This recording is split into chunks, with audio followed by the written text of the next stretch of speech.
and we are going to discuss more about it, and we are going to learn more about it. Thank you. Good morning, friends. On behalf of Progressive Biochar Society, I extend a warm welcome to all the participants here for this one-day seminar on biochar production, equipment, and carbon credits. So, I welcome Madam Susila, Chief General Manager, NABARD, Telangana Regional Office. Yeah. Yeah. I welcome Dr. Neeraja Prabhakar, Vice Chancellor, Horticulture University, Muluk. I welcome Sri R.K. Mehta, Chairman, Progressive Biochar Society. I welcome Dr. Sai Bhaskar Reddy, President, Progressive Biochar Society.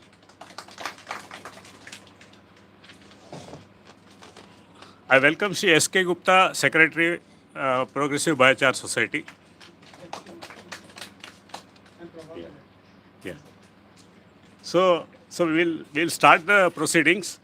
I think all of you are well settled, and Madam, we have farmers, entrepreneurs, and these manufacturers from industry. So today we have we have with us so all the dignitaries on the dais. I just introduce them, and then I think we can we'll ask them to give their message.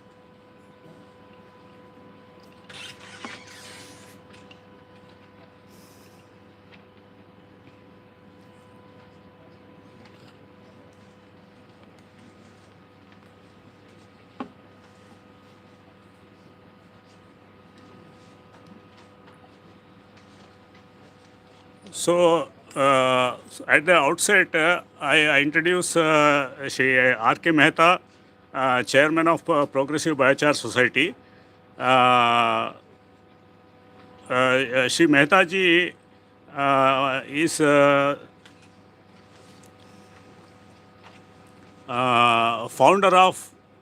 founder and coordinator of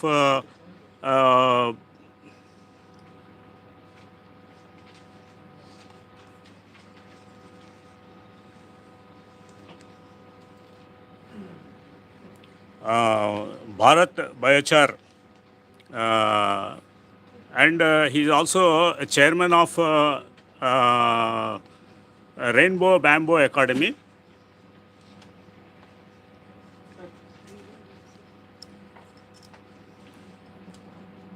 So he has vast experience in industry, and he served industry for over 50 years, and he's basically a mechanical engineer.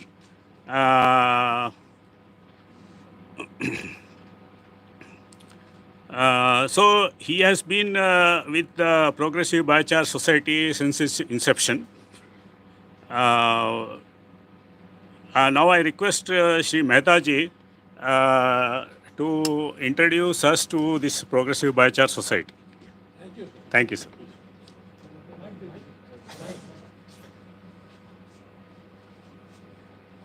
This will be better. Good morning, everyone in the dais, and the participants. Bhaskar ji introduced me already. I was a mechanical engineer. How come I'm in bamboo and biochar? I am worried about global warming as a person, as a family. We are always looking for alternatives, how to combat global warming. We started with bamboo plantation. Then we came to know that biochar is a much better and proven method of containing global warming. That's how we started in this line. And as I said earlier, and we have been on this NGO work of mine for about 20 years. I got to this here today. I want to talk about two things. Genesis of our Progressive Biochar Society. Progressive Biochar Society was registered in March 2024 by a group of Biochar Crusaders. The book of Biochar Crusaders have been active for the last 12 months. And we have a WhatsApp group started in 2020 called the Biochar Crusader group, WhatsApp group. And there are more than 250 members today on that group.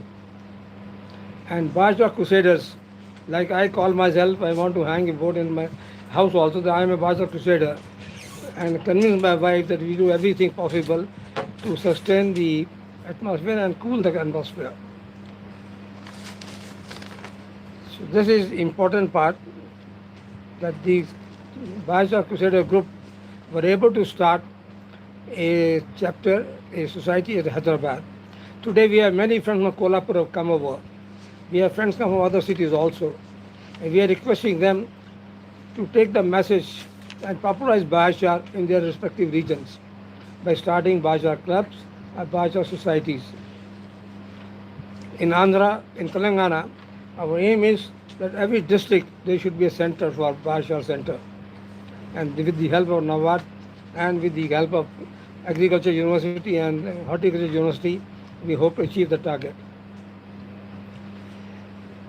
Coming about the seminar, this is our fourth seminar in the field of saying opportunities, status and opportunities in Biochar sector. Biochar is new to many people, including us, and we have been successfully conducting seminar. Our last seminar was attended by more than 100 participants, and that keeps up encouraging us. And that's how we have started this fourth seminar today. We have introduced some new topics every time. Today we introduced new topics called converting wet waste to Biochar. Wet waste, urban wet waste to Biochar is a new subject, and we all know the importance that the wet waste will increase. Technically, popularly, agriculture waste is converted into Biochar, which is very good and very welcome. But we have brought a new paper today called the Converting Urban Waste to Biochar. And this is from a company who's working in Korea, South Korea. They have got some examples from there that will be presented today. We have another very welcome thing, bioadditives in conjunction with Biochar. We have a very renowned company with us who sponsored us and supported us. And the one session is devoted only on carbon credits, because that has become a buzzword everywhere. Every farmer wants to know, can he get Biochar money? And it's so complicated, the government of India is making rules. And I think it will take another 4 or 5 months before the things become apparent to everybody. And we are very glad that we have two leading ladies from the agriculture world and horticulture world today. And we will look forward to the continuous. We are planning, after having conducted 4 seminars, we are now planning roundtables. Roundtable discussion is only on one topic. Successful story is cotton stock being converted into Biochar and earning carbon credits. 2 of our Biochar Crusaders in Maharashtra are doing that, and they are doing successfully. And we are very happy that that enterprise can, example, will motivate many more people. So we will have one workshop only on one topic, making Biochar from cotton stalks. And that will be a round table, about 3-4 hour discussion, and round table discussion on that topic. Similarly, other topics are extension work, how to get the message of Biochar to the college students. We thank Madam for giving us an opportunity in our college, university to present Biochar data. And we are now looking for, our aim is to reach all agriculture students who leave the colleges. They should be aware of Biochar. And then of course people in the position should also be available. So these are our tasks. The last is we are holding a national seminar, international seminar in January 31st, 2025. In that seminar, we are collaborating with South Korea as a country, collaborating country South Korea, and we hope to get latest technologies from there. South Korea has done a great work in Biochar, and in the limited land they have been producing a lot of quantities. I'm sure we'll know some data from our distinguished guests also. With this, Sir, is it I on? welcome. Your mic is on or not? Because they are not hearing you.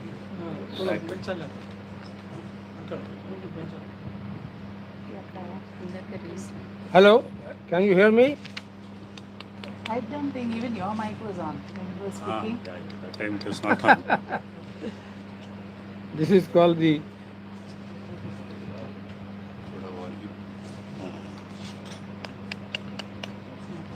Sir, Ah, yeah. क्या बात simple है as on नहीं that. की नहीं, repeat नहीं करना है. सुनाई दिया. sorry channel 2 sorry Channel for the 2. 2 so we as I said earlier we are planning some round tables and that round table means one topic will be discussed only one topic like in seminar we have 10 topics today but only one topic will be discussed and converted into main idea is to find out job opportunities. Can that be replicated in other parts of the country and create jobs and the entrepreneurs? Same is what we are doing in biotechnology interface with the biochar. How biological products can be added as nutrients and protection in the biochar fertilizer. And the last, as I said before, that innovation seminar is in January 20, 30 and 31st. And we request all of you to plan it now. We are expecting about 500 delegates. Our associate country is South Korea, and we are able to hope to get people from there and also from Japan. We are looking for that because these are eastern countries and they are akin to what our climate would be.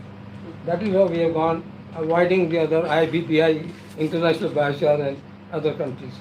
Thank you very much.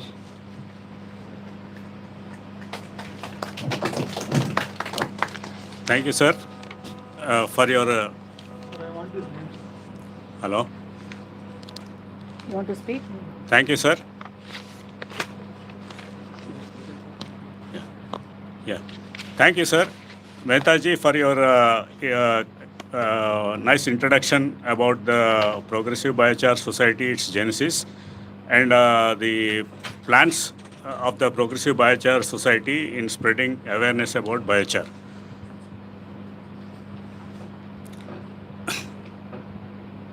Now, we come to the next speaker, our guest of honor, Dr. Neeraja Prabhakar.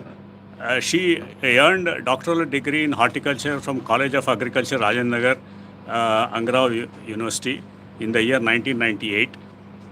She has an experience of about 28 years in total, in the research side about 11 years, and teaching about 15 years, and administration about 2 years. During her tenure, she has guided 30 PG and PhD students and as chairman and member of advisory committee. She has published about 92 research papers in peer-reviewed and national and international journals and presented about 26 research papers and delivered keynote address in various seminars and conferences. Her area of specialization is vegetables. As Vice Chancellor of Sri Konda Lakshman Telangana State Horticulture University, Mulug, she has taken over charge on 15th January 2021. So for the last 3 years, she has been the VC. And she is also nominated to several prestigious committees at state and national level in the field of horticulture. She received several awards, some of which are the state level Best Scientist Award in 2007, the University Meritorious Teachers Award from Dr. M.S. Swaminathan in 2010, Badam Saroja Jayanti Puraskaram in 2011, State Best Teacher Award in 2019, Best Organization Women Empowerment Award in 2022, Queen of Nation 2022, and also Honorary Fellow Award 2022 from Horticulture Association of India. So with these few words, I request Dr. Neeraja Prabhakar to give her message on this occasion.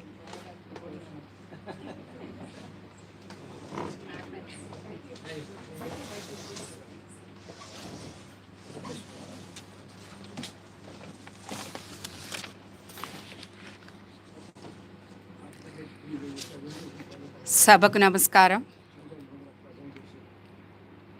Very good morning to all the dignitaries on the dais of the dais from the reputed institutions. Respected Srimati Sushila Chintalagar, CGM of NABARD and Chairman of Progressive Biochar Society. Is it audible? Hello? Yeah. Mr. R.K. Mehta ji and the other reputed persons, Mr. K.L. Prabhakar, Ashit Agrawal from Progressive Biochar, and Chandra Mohan Garu from Sahasra Crop Sciences. We have MOU with Sahasra and we tested some of the produce. So we got very good results. My own student, she studied. And Mr. S.K. Gupta and Dr. Sai Bhaskar Reddy Garu from Progressive Biochar Society. So I am very much happy here today as a guest of honor for this fourth seminar, national seminar on biochar, status prospects. This is a new subject, actually last 3 years back only. So I received some of the information from the Department of Horticulture. We had to take the opportunity how to use this biochar for the benefit of the farmers in agriculture and horticulture areas. So we are now not just discussing a scientific innovation, but exploring a vital solution that could transform our approach to environmental stewardship and sustainable development. So we are discussing last few years about that sustainable SDGs, sustainable development goals, that is the zero hunger and no poverty. At the same time, that is the climate, addressing the that is the climate change. So we know that there is a lot of increase in the population, world population, reaching to the 9 billion. By the 2050, we need of the increase in 70% of the food needs to meet that food needs of this increased population. There should be 70% increase. So like that, if you'll see the cereals, fruits and vegetable production, so we had to target how to improve. So that again depends on the how effectively we are utilizing the available resources, natural resources. Then coming to the horticulture, we know that after the COVID, there is so much importance for the horticulture component because they are the source of vitamins and minerals. And there is a, if we'll compare to the cereal crops, there is a 13-fold increase in horticultural production from 1950s up to the, if we'll see that 2021. And the present production is about 354 million tons in our nation, overall the country. But to meet the demands by Amrutkal, that is the 2047 or up to the 2050, so there is a 777 million tons of fruits and vegetables production is required. So our ultimate aim is not only the food security, but nutritional security.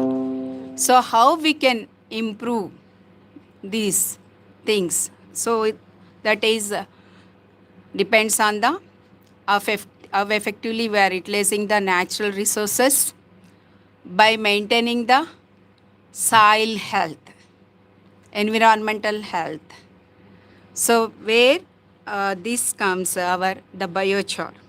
So we know that this agriculture or veterinary, including veterinary and all, so contributing to the 14% of the greenhouse gases emission. And if you see the soil condition, day by day it is deteriorating. If you see one of the report by Dr. Ramesh Chandji, who is the member of Niti Aayog, the response of the soil to the applied fertilizers by the plant. So if you are applying 1 kg of NPK during 1960s, we used to get around 25 kg of yield. But if you see the data of 2010, that is the only 6 kg grains we are getting out of applied 1 kg of NPK. There is a so much reduction. Why?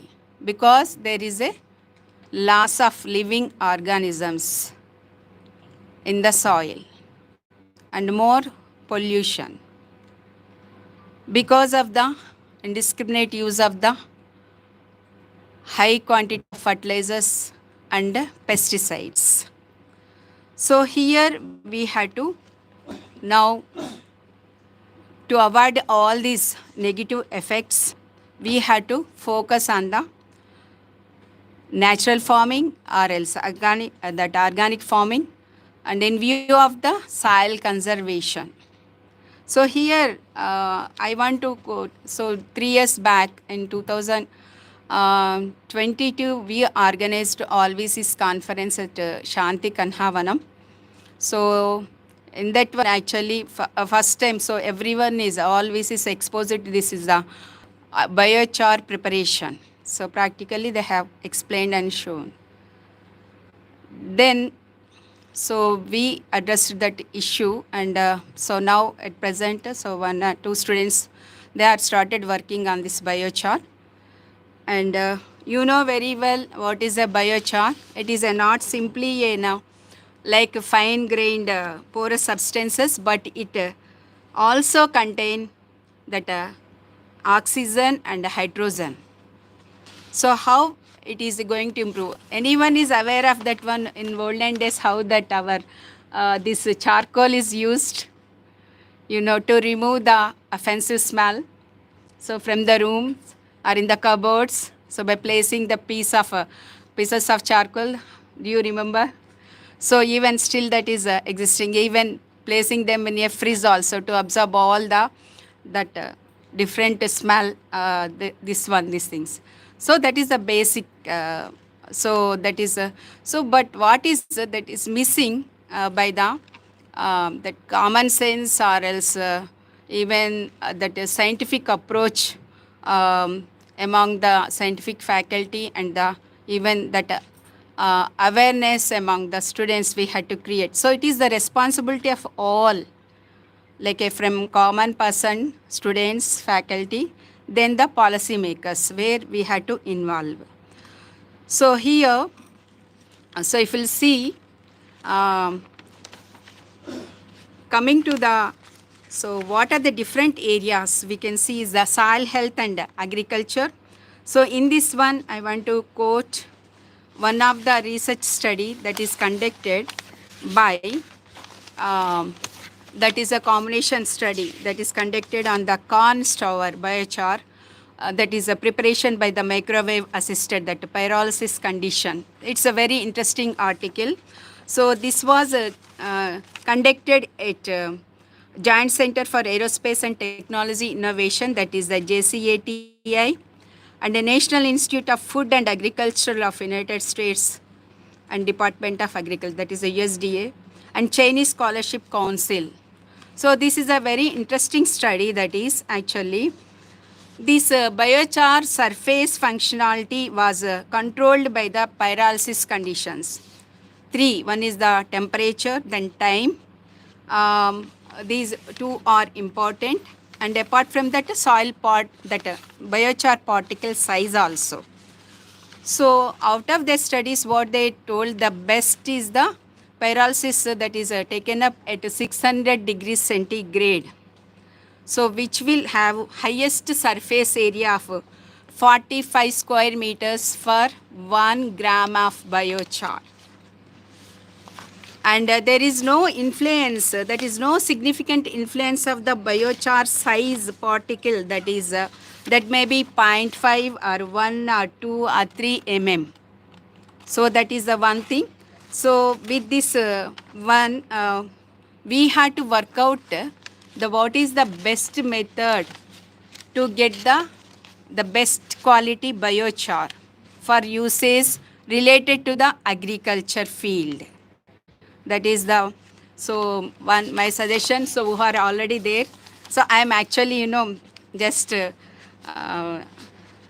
nothing known much about biochar. You are all experienced people are here. You had to take forward. So we are ready to provide from our university side, conducting the research in a scientific way to draw out the scientific results for the benefit of the farmers as well as for the improvement of our soil and environmental conditions. So as you spelled by Mr. Mehta ji, so that is one of the thing addressing that is very interesting, that is the urban wet waste that is converting into a biochar.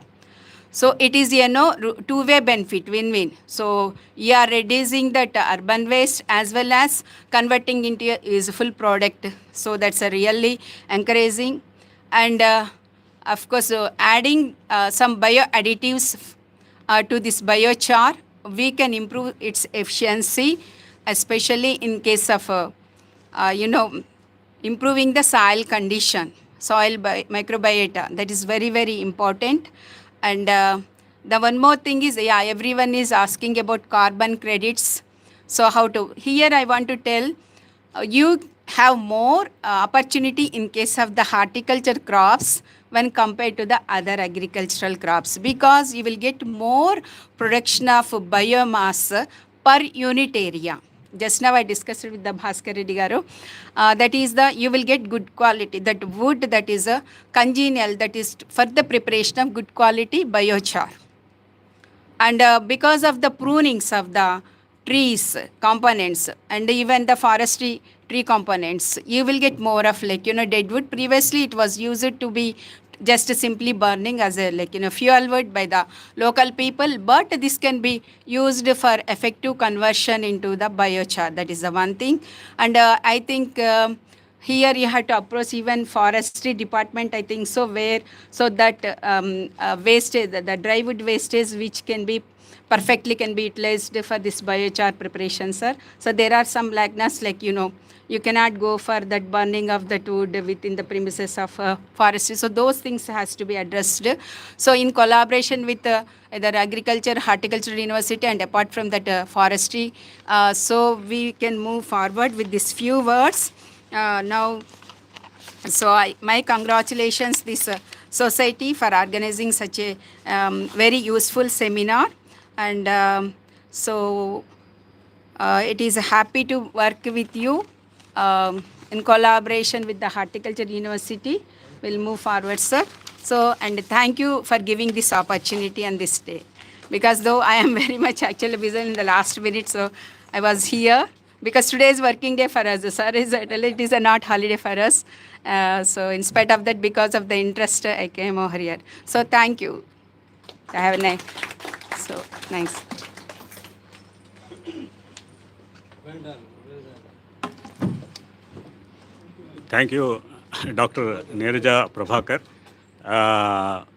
Madam, you were very actually proactive in supporting this biochar, and actually our team led by Dr. Sai Bhaskar Reddy had visited the Horticulture University, and she readily agreed to come here and share her thoughts.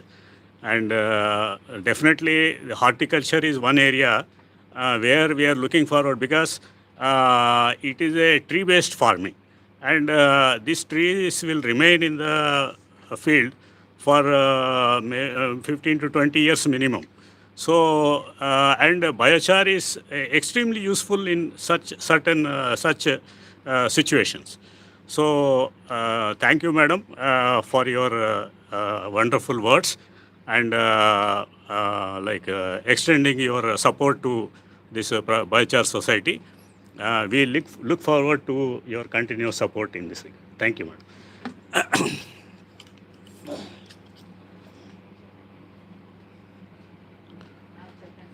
Now we come to a few specialist speakers who are actively working in this biochar. As we all know that bare biochar is not very useful to the plant growth, and biochar when inoculated with certain biofertilizers and other inoculants, it will be more useful to the plant growth. So now our next speaker,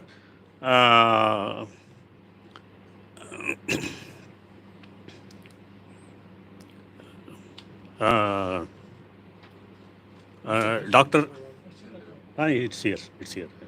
Dr. Satyanagalakshmi K from this Sahasra Crop Sciences Private Limited. She is the head of the department of R&D Center, which is DSIR recognized.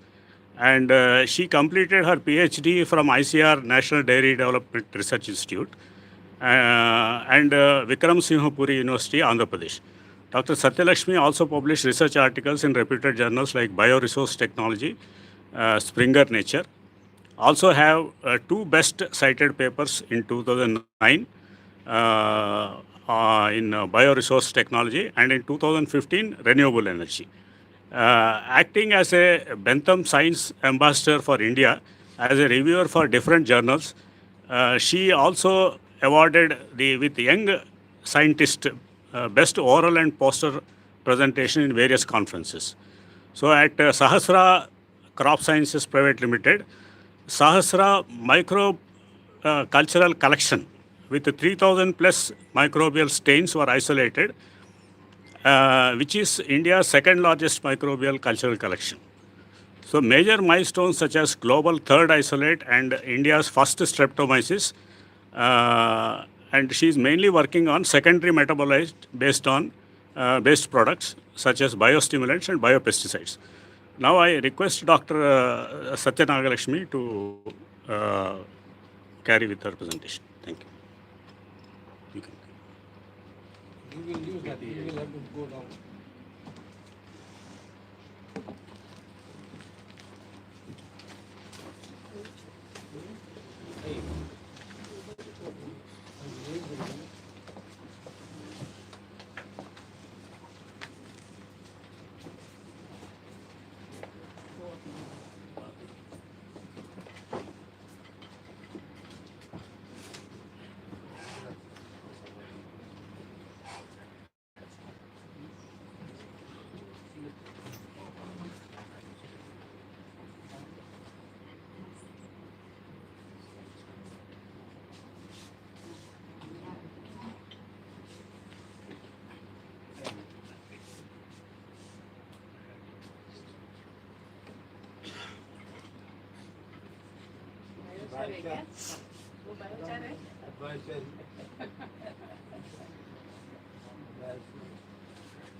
Smart fertilizers. The first time I read that.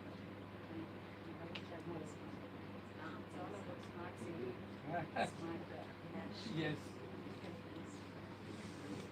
Slides.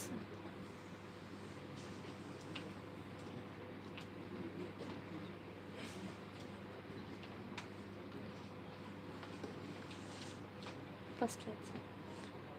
Very good morning to one and all. Myself, Dr. Satyanagalakshmi, Head and R&D Center of Sahasra Crop Science. Here I am going to give the presentation on how this charcoal is applicable in the agriculture. So mainly we are not working on the charcoal production, we are mainly working on the application of charcoals. So actually biochar, it is a sustainable material for a green future. So biochar is a solid product obtained from the pyrolysis of biomass. Pyrolysis means this combustion of this biomass at a very high temperature like 500 degrees or 700 degrees in the absence of oxygen. So it is a carbon rich and porous with a wide range of applications. So this biochar is having a different sizes of pores on the biochar surface. So like micro, meso and macro pore size. This is the very applicable and important for the microbial inhabitation. So that is why it is having very vast application in the agriculture field.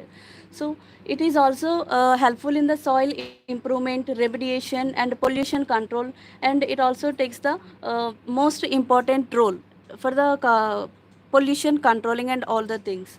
And it is as a product, a biochar is also different. It is we think that it is the same for the charcoal. No, actually charcoal is different and biochar is different. The making process is different for charcoal and biochar. Charcoal is mainly for the energy purpose we will go for, and pore size and everything is small, so it cannot be much useful for the agriculture product.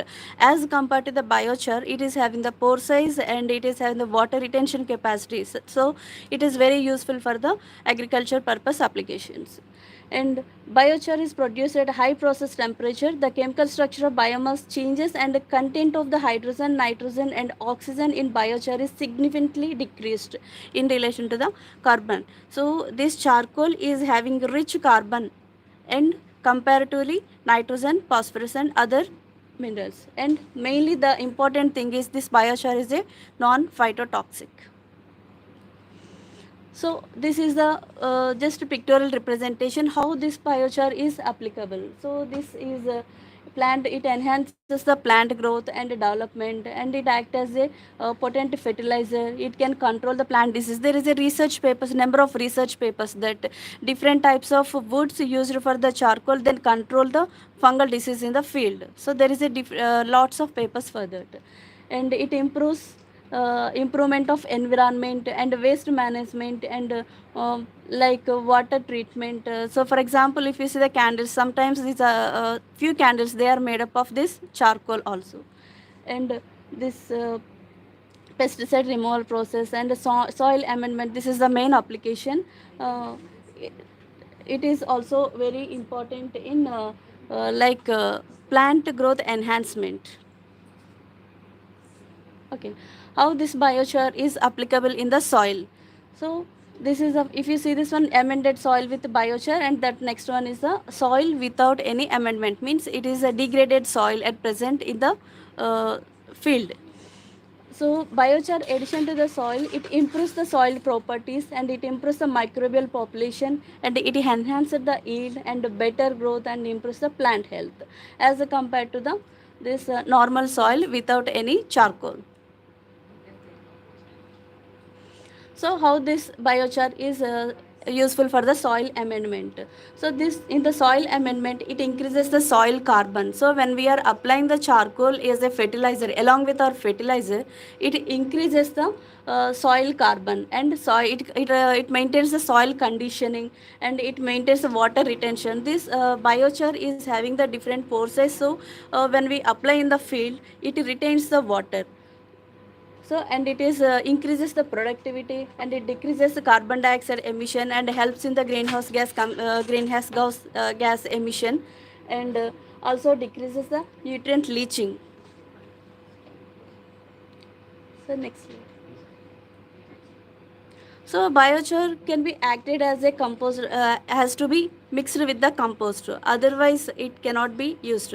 So as such of charcoal is when you use in the field, it is not having that nutrient effect, it leaches the nutrients. So that is why it should mix with some fertilizers or some like compost or some with our cultures. So then it is very applicable and instantly plant can use this sources. So like that, when we use the biochar as a compost, it controls the greenhouse gas emissions and ammonia emission, and it is better for the nitrogen and carbon sequestration, and inactivated the heavy and organic PK is very important for the plant growth and yield of the field. So how this is interlinked. So addition of biochar reduces ammonia volatilization and into emission. The content of available phosphorus can be improved by biochar through enhancement of solubilization and reduction in phosphate fixation on soil material. And high extractable potassium in biochar contributes and biological properties of the soil, like physical properties and chemical properties, means like texture of the soil and pH of the soil and microbial consortia which is present in the soil has to be considered. So when we have to compare these two, then we can get the better nitrogen fixation in the soil. These are some of the applications how this biochar is helping for the nitrogen fixation. Next, sir. So biochar also changes the phosphate fixation mechanism in the soil. So phosphorus is an essential micronutrient for plant growth, and when we are giving a fertilizer, up to 10 to 25% of the phosphorus can be utilized by the plant. So remaining is fixing in the soil. So this this remaining soil phosphorus changes the pH of the soil. So here the soil fixed phosphorus changes soil properties such as pH, composition of minerals and organic matters, cation exchange capacity and texture. So the plant available phosphate in soil tends to increase with the biochar application rate, and an application rate of about 10 mg per hectare is recommended for achieving positive effect on the. This is one of the paper published in reputed journal in 2019. What they mentioned is actually, so this soil fixed phosphate changes the soil texture and everything. So when we apply this biochar, so actually what this biochar enhances the enzymes, soil enzymes and microbial consortia that in the soil can be bioavailable to the plants. So impact on how the biochar is impacting on potassium availability in soil. Biochar typically contains a large amount of potassium whose concentration is actually 0.7 to 116 grams per kg. So carbon and nitrogen becomes volatile at milder temperature, while potassium begins to volatilize at a relatively high temperature over 700 degrees. So in biochar, so the potassium is much available as compared to other carrier materials. Biochar can assist in improving potassium availability and potassium uses efficiency in plants. Yes. So this impact of biochar on soil microorganisms. Generally at Sahasra, what mainly we are working on the microbial products. As a part of this one, we are maintaining the Sahasra microbial culture collection with more than 3000 plus microbes. So, and we can say that these are the second largest India's microbial culture collection. So now we are searching for the different methods for the preparation of the microbial products, like different carrier based, like talc based or biochar based or charcoal or biochar based, different types of materials we are trying. So among them, one of the trial we have gone with the biochar also. So how this biochar is helpful for the microorganisms. So biochar leads to an increase in the beneficial bacterial population and a decreasing in the pathogen fungal populations. Biochar has the ability to shift the microbial community towards those microbes that prefer aromatic carbon source. So for microbial growth, the carbon source is very much important. So when we are applying as if in the fertilizer, this biochar as a carrier, so carbon is almost, it is pyrolyzed at 700 degrees centigrade. So most of the carbon which is present in this biochar is in the aromatic form. So it helps most of the aromatic carbon utilizing microorganisms. These organisms are very much essential and beneficial for the plant growth. So, and when you come to the fungal pathogens, they utilizes organic carbons. So beneficial organisms utilizes this aromatic carbons. So there is a balance will be start in the soil. So influence the activity of soil enzymes by altering their interaction with soil organic matters. Factors such as high porosity of a biochar, soil pH, and the specificity type of soils it's applied to can lead to minor changes in the microbial niche. Biochar provides a habitat for the microorganisms. I already explained to this biochar based on the process of the biochar and temperature and oxygen deficiency we are providing. So there is a different types of biochars we can get with the different sizes. They are having small pore sizes, that is called micropores, mesopores, and macropores. So micropores, it is having a small surface. So in that microorganisms can habitate. In the mesophase there is a different type of organisms. If you can see that mycorrhizal bacteria, mycorrhizae, or some fungal strains, they can inhabitate and they can protect themselves from the pathogens and enhance the growth, or ecosystem can be developed better.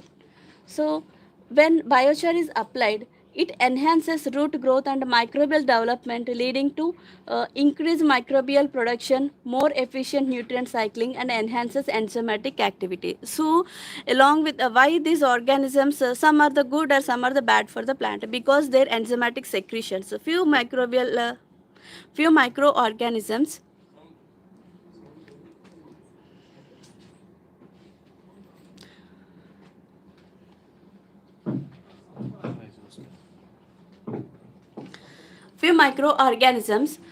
which secretes some enzymes like chitinases, cellulases. These enzymes degrades the plant cell. So these are harmful. Some microorganisms releases some enzymes like chitinases and these things. These type of microorganisms kills or degrades the plant pathogens. So here biochar so here, biochar enhances the microbial population which is present in the root. They are called endophytic bacteria. Next. So these are the some reports we are presenting here. So different types of pathogens, and these are the host plants and the type of biochar they used. So biochar is having different compositional analysis like citrus wood. They are having like different aromatic compounds. So these compounds are helping to the plant to control the disease. Next. So at Sahasra, what we are doing, we are trying biochar as a carrier material, and we are trying with different types of biochars and a different composition and different no ratios with our microorganisms. And along with the biochar, our microorganisms has to sustain. That is also very important, because this is having the majorly aromatic carbon compound. All organisms cannot utilize this aromatic carbon compounds. It has to suit to the microbial consortia. So here in Sahasra we are working as a we are working for the biofertilizers. Biochar here we used as a carrier and a microbial culture with different types of strains we tried, and we developed a microbial product with 5 elements solubilizing capacity. Here we used biochar as a carrier, and we increased the inhabitation of bacteria in the root colonization. Thereby our product activity also increased. This is the one of the experiment we have done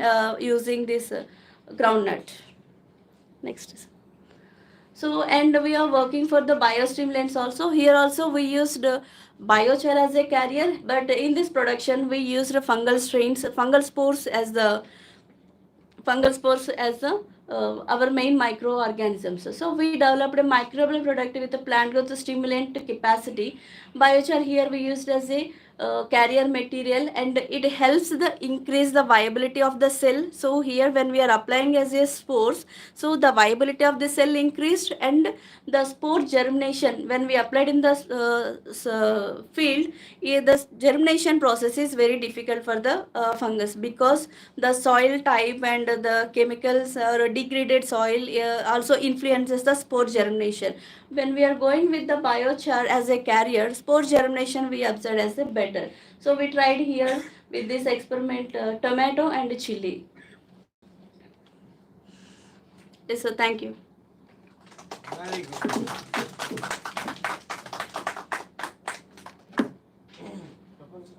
We'll take the questions in that. You can finish now, because we will forget that. Huh? 5 questions only. They will take, no? Yes. One question here, please. Yes, sir. In the microbial collections that you have you come across any carbon metabolizing microbes? Yes, sir. So when we are collecting our microbial cultures, mainly we are focusing on the plant growth promoting activity along with the metabolites like carbon metabolism like glucose or fructose or sucrose. What type of carbon they are utilizing? We are What I'm considering. asking is, basically, inorganic component what you have in the, biochar, right? Yes. So that has to be metabolized in case, you have to increase the organic carbon component in the soil. Yes, sir. Because that has become a problem actually. Yes, sir. Yes, sir. So that is what I'm asking. Whether you have come across any specific, strains of microbes Yes, sir. which Yes. have, metabolized the inorganic component of the carbon. Yes, sir. We have. So that has to be enriched with that. Yes, sir.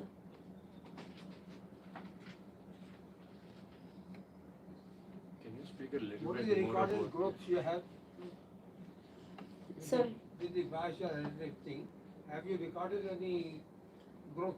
Yes, sir. We recorded the growth of the plants as well as the bunch of the. For example, we tried with the tomato and chili. That's right. So we recorded that flowering rate and fruiting and the plant height and health and whether it is having any immunity boosting capacity and all the things. We considered all these things.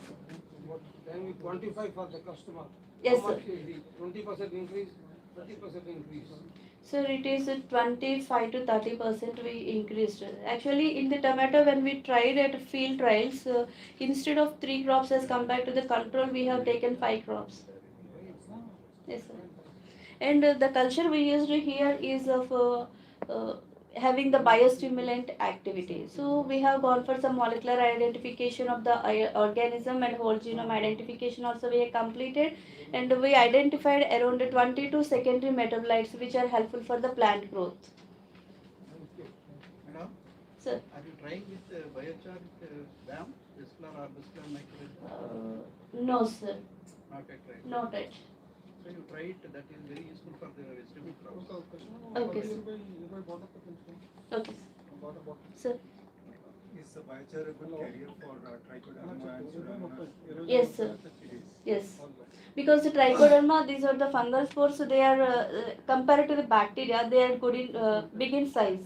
So the biochar is having the meso or macro porous size, so they are very helpful for the inhabitation.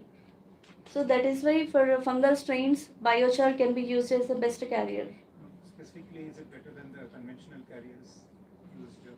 Yes, sir. I haven't tried, but as per the literature, yes. So what is the biochar feedstock yours? Biochar feedstock. Sir, we have taken different sources. Which source? We tried with the different sources. Actually, what is your product in the market which is called?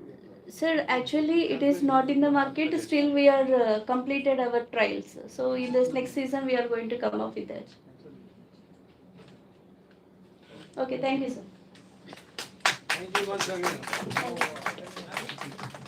We thank you and your management for doing very good work. Thank you, madam. Thank you, Mr. Chandra Mohan, also for coming all the way from Crop Biosciences. Yeah.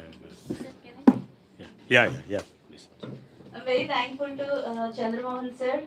After my PhD, I joined in Sahasra Crop Science. It is an industry, right? So actually, this academia research is completely different from the industrial research. So in academia, we try for the publish the best papers. In industry, we work for the best products. Chandramohan sir supported a lot to stay here. After 6 months, I thought of just go to the academia. But Chandramohan sir supported a lot and still he's encouraging me. Thank you, sir. Thank you. Well done. Thank you, ma'am. Thank you. So we have the next speaker from Mr. Harshit Agarwal from Blue Earth India Private Limited. So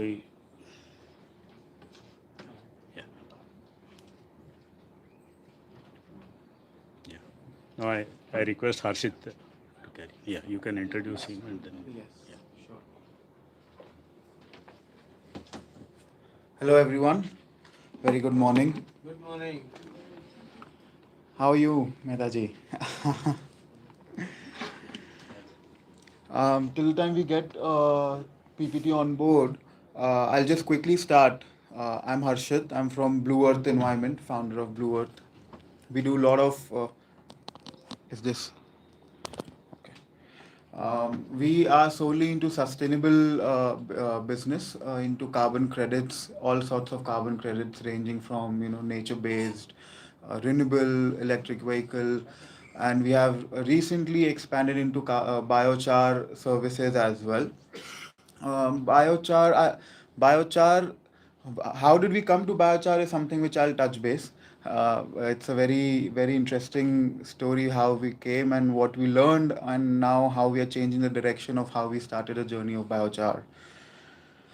So currently we are developing and R&Ding on a lot of factors of biochar, what biochar actually is, how it is responding on our soil, how to utilize it, how to spread awareness about it, and we have also R&Ded and manufactured our own mid-tech pyrolyzer as well, in which we are manufacturing the pyrolyzers open to sale, and also manufacturing biochars and utilizing the biochars from our design pyrolyzer as well.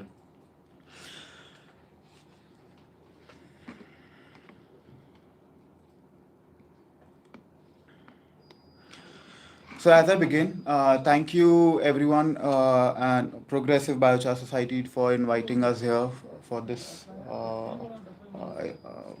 introduction of our pyrolyzer and our organization.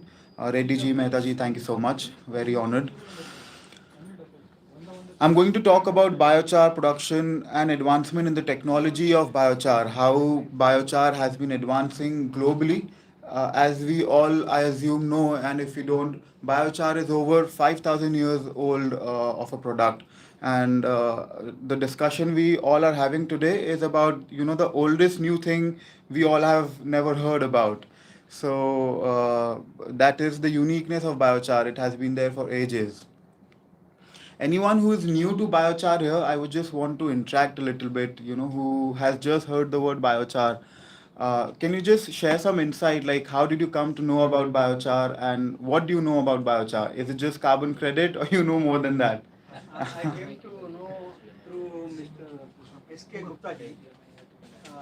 What I know is the productivity you can make multiple times. That is Right. one aspect. And I don't know much about it. All right. But you know that it's not just carbon credit. That's great. Most of us are over here, we think about biochar means carbon credit, and when carbon credit is there, then only biochar is feasible, doable, uh, purchasable, or something like that. But recently, as I have been interacting, I have moved away from, and I want to further move away from this concept, of biochar and carbon credit going parallelly together. That's not the right concept to look at something which has been coming from 5,000 years, because carbon credits is a recent commodity. So, as we see, 5,000 years is a long time. We have come a long way.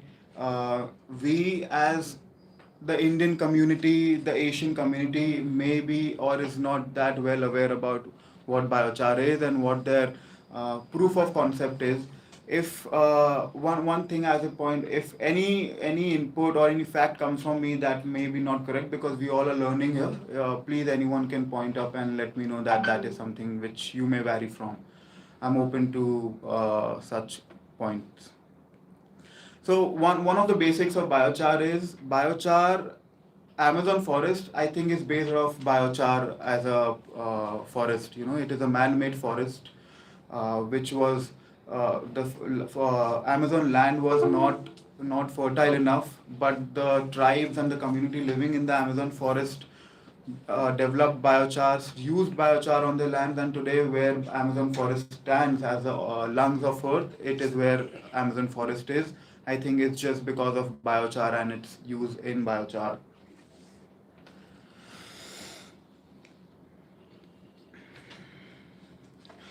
So as I begin, globally in India, there's a lot of disregard and disheartenedness in amongst the farmers of India. One of the major reasons is because of low productivity.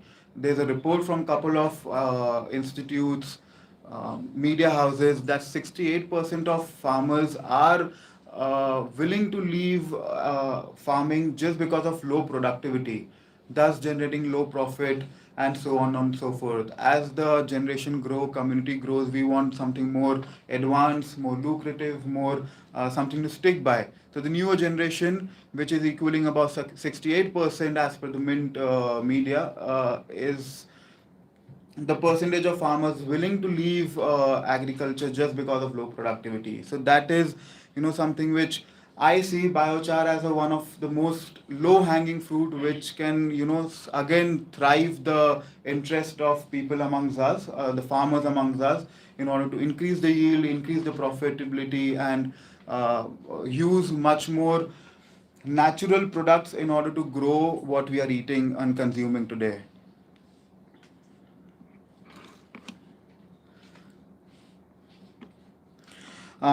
Previously, the R&D expert from the who spoke about the biochar, she did mention a lot of details about what biochar is, how is it applicable onto the soil. One of the prima focus factor, which I was going to talk later, I'll just speak about in the beginning of my talk, is that what she mentioned is absolutely correct, that the soil adapts the water because of the biochar. So I'll give you a very realistic example. I'm an entrepreneur, so I'll come on an entrepreneur edge and little bit on the technical side as well. If you look, sir, how it works without oxygen? Actually, like, because it is talking about high temperature, 150 degree right. or. I'll come to that. I'll come to a question.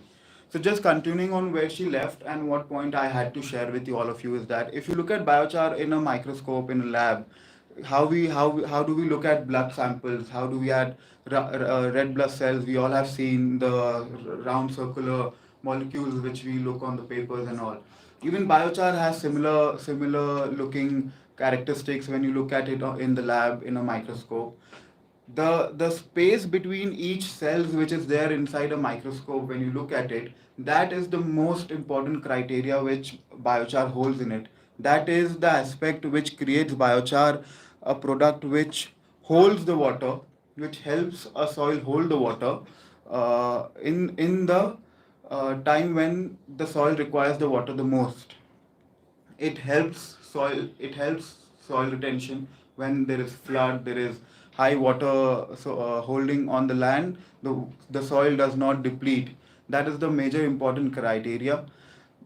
The biochar takes the carbon dioxide from the environment, from the air which we are breathing, and converts it into a substance which is further captured into the soil and improve the soil fertility. That is one of the second most important criteria of biochar, that it improves the carbon content in the soil, which further helps the soil to perform more fertile activity and increase on the production, faster rate of production, increase in the volume of production, and further on its criteria.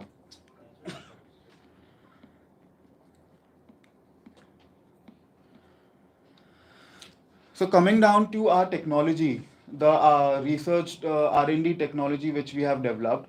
So in Blue Earth, we are backed of Shanti Group. It's a multi-diversified business house where we are backed from. It's our family business.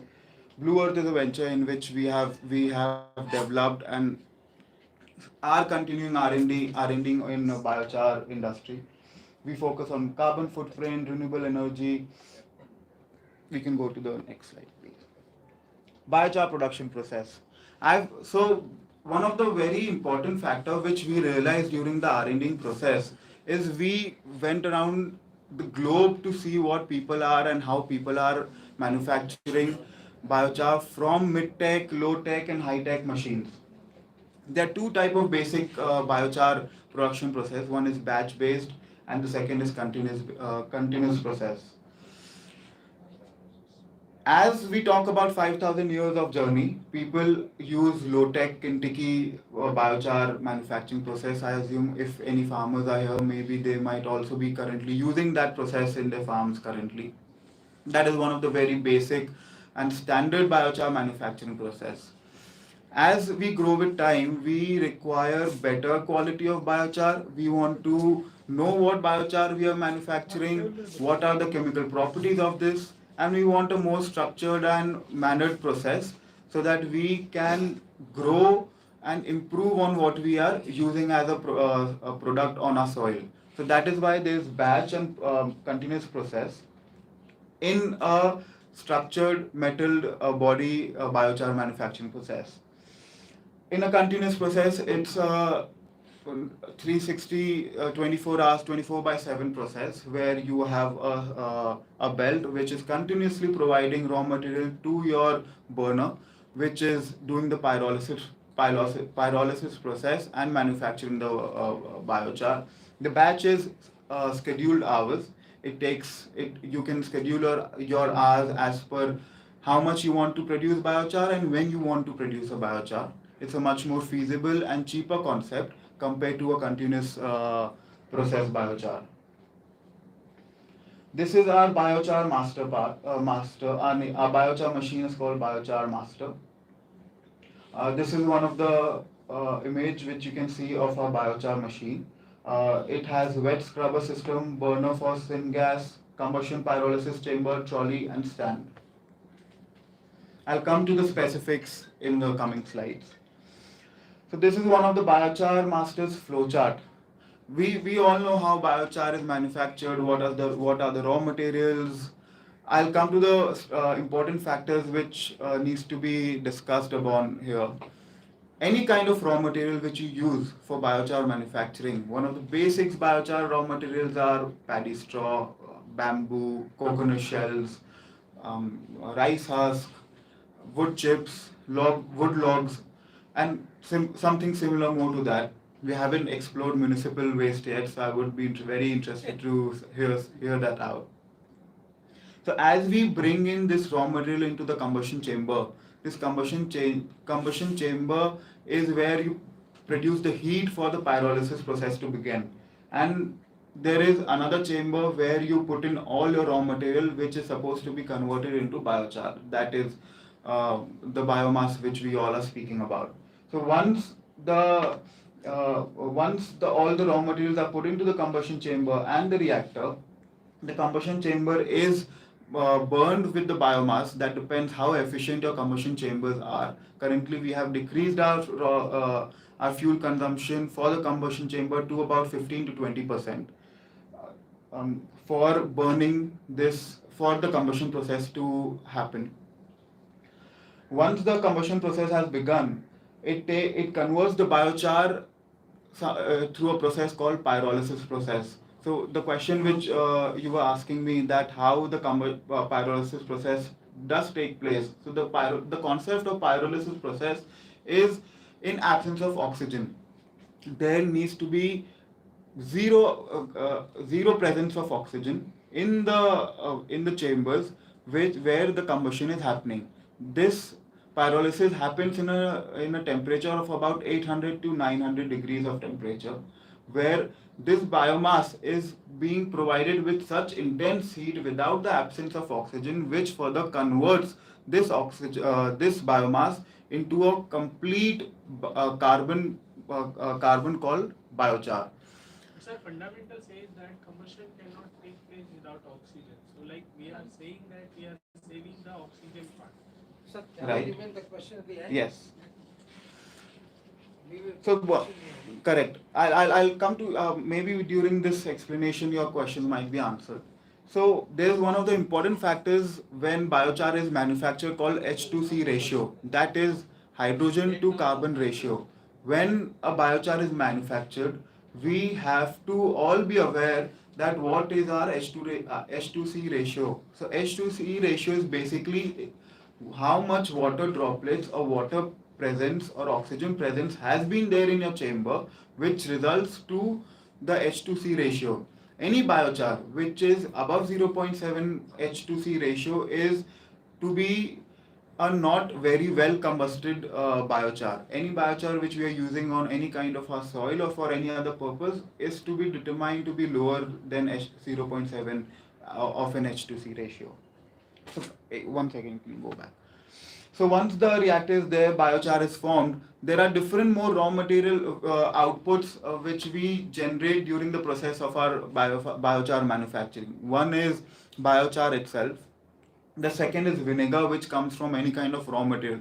As you're burning in that high of a temperature, any raw material also ends up generating some form of vinegar, and also second form of product is also generated called tar, which can be also used for multiple purpose. So with one process, we are able to generate three outputs. One is biochar, second is vinegar, third is tar. And if we talk about carbon credit, that is one of the fourth aspect where carbon credit also come in. Some of the features and specification: high temperature resistant material. So once there are, as the industry grows, a lot of people take insight, a lot of people come into the industry to, manufacture things, provide information, but basics remains the same. So today, that is why in my presentation, I have put down the basics, so that whenever someone talking to in the market or looking for something, they need to have few clear aspects. Technicality always gets very complicated when you go in detail. So high temperature resistant material, any machine which is taking the temperature of about 800 to 700, 900 degrees on a batch or a continuous system needs to have the strength to, the metal needs to have the strength to hold and to cater you for a couple of years, because it requires investment, though it is a mid-tech or a low-tech, a high-tech investment. So it is important to know the resistant material, enhance air injection. While we are burning, anything we burn on today's life, it generates syngases. So it is very important how you are emitting syngases. In aspect of carbon credits as well, it is very important to reuse or inject this syngases again to your combustion chamber, so that your initial fuel requirement for starting the combustion is very less. So in our machine, we have made sure that the syngases come back to the combustion chamber, thus reducing the requirement of fuel to start the combustion process. Insulation is very much required to keep the heat inside and not to waste the heat. Optimize pyrolysis gas utilization is to maximize the use of pyrolysis gas in the pyrolysis process. There are different kind of specification in our model. We can take up to one ton per day, 1.5 to till 6 ton per day of capacities for manufacturing. The kind of required feedstock which I already spoke to you guys about. It is very important to know the moisture content in any kind of raw material being used for biochar manufacturing. It is one of the very primary focus, being it any artisan project or mid-tech, high-tech. The moisture content in any raw material should be below 15% ideally, but 20%, anything below 20% is something which you can put into for conversion, for manufacturing of biochar. Minimum calorific value is something which we identified is required for generating better carbon content biochar. It has given us significant different results with different form of calorific value raw materials. Sir, I have a question. Can we just come back? Related to water content. Sure, please. In previous slide, you just shown that 5 ton of raw material convert to 1.5 tons of char, correct? Mm-hmm. So in that case, the 5 ton is in what the water content of that 5 ton? Water content में क्या रहेगा? मतलब उस raw material का water content क्या रहेगा? So any kind of raw material should have a moisture content less than 20%. Less than 20%. Correct. Any raw, so that is what I mean with 20% moisture content. Okay. That any biomass you're using or raw material using to convert into manufacture a biochar should have a 20% or less moisture content. Correct. It's a basic thumb rule which is being used. Yes. This is some of the outputs from our biochar master machine. This Excel sheet is below is a accumulation of 4 different raw material which we have gotten tested by CSI approved labs in India. Paddy straw is giving us carbon of 49, 50, around 50%, having H2C ratio to 0.03, which we presume to be a decent biochar with paddy straw. Bamboo has given us result of 76.8, which with an H2C ratio of 0.4, which we have again realized to be a decent biochar with a mid-tech machine. Similarly, with wood, we have got 81% fixed carbon and 0.02 H2C ratio. So these results have been proving good in labs according to us, and also on soil. It has been about 1.5 2 months now.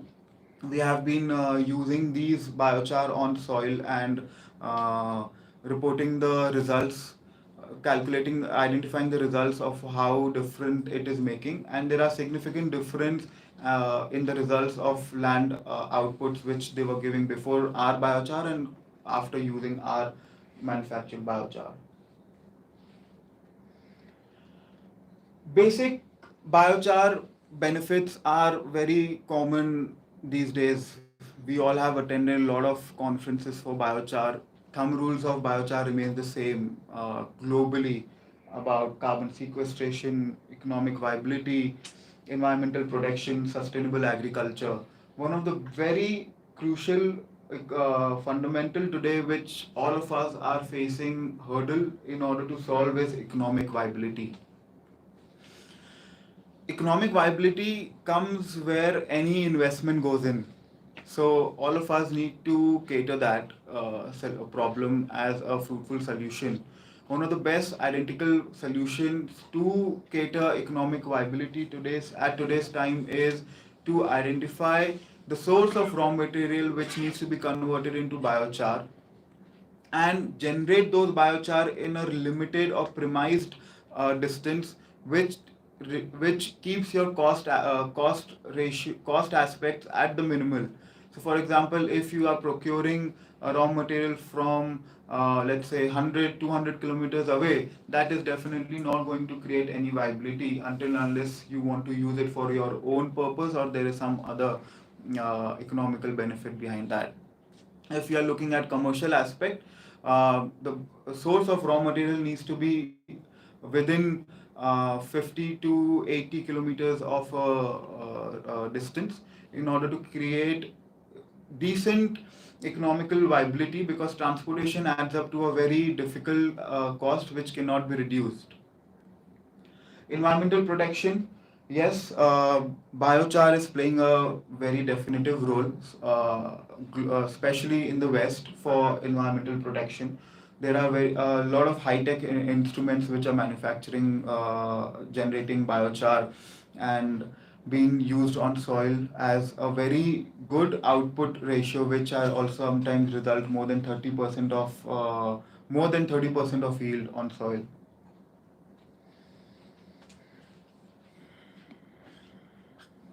Next.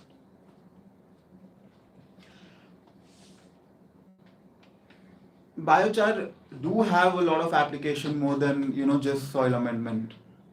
Soil amendment is one of the basic outputs which we look at, but it has much more advanced use in infrastructural industries. I was talking to Mr. Reddy a few months ago, and he did mention that he has made his own house out of biochar concrete. So that was one of a very big eye opener for me, that even things like that is happening and something which has been proven. It's just that needs to be brought up to that eyesight of people around who are governing the policies and developing strategies for achieving net zero and environmental sustainability. So infrastructure, one of the proven concept by Mr. Reddy.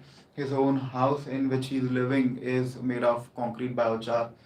wastewater treatment. A lot of industrial companies use biochar instead of chemicals for treatment of their wastewater. It is again a proven concept. So if anyone is manufacturing biochar and the waste water treatment is also one of the revenue source which where biochars can go and be a commercial business. Food conservation, soil condition is something which we are speaking in regular basis.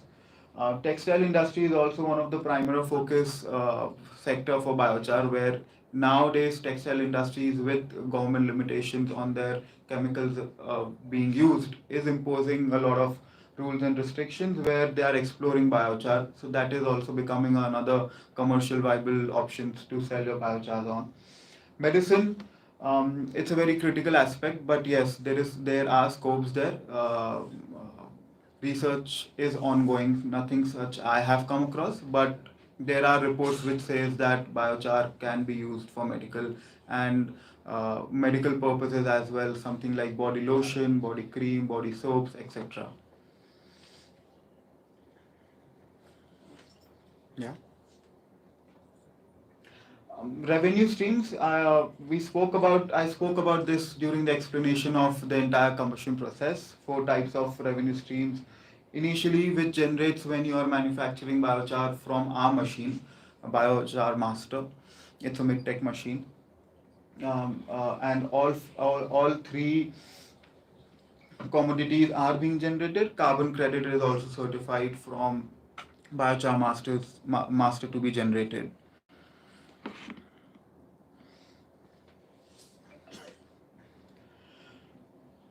Norms of pyrolysis machine certification. So, as we all talk about carbon credits, so I'll also touch base upon the factors of carbon credit and how the machines are certified.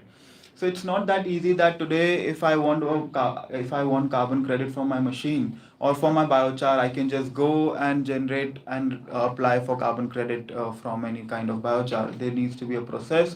Even the machine which you are using needs to be certified from the certification agencies that this is the machine from this company which has been authorized from that registry for manufacturing of biochar, which is certified for biochar manufacturing and carbon credit generation for those biochar. So biomass pyrolysis must be operated in energy efficient manner. As I mentioned, the syngases needs to be reused. There need to be less consumption of raw material for combustion process. The pyrolysis gases produced during the pyrolysis must be recovered or burned. Syngas combustion must comply with national emission limit values. It's not something that is one of the major reasons that Kentucky models are not being used by people who are much more knowing or educated about biochar. People who have been doing and learning from past generations definitely have more knowledge, but machines definitely generate less emissions and less gases into the environment. Biochar production must be carbon efficient and waste heat should be used. That is again the part of syngas. So few more biochar aspects which has diverse application across various sectors is agriculture for sure. Second factor which we have been coming across recent days is forestry. Today, if I have plan of installing or planting trees in small or larger ratios, during the process of tree plantation as well, biochar can also play a major role, where tree plantation is one and biochar for these tree plantation is a second role which biochar can also play as. Land reclamation, that is one aspect which we all know.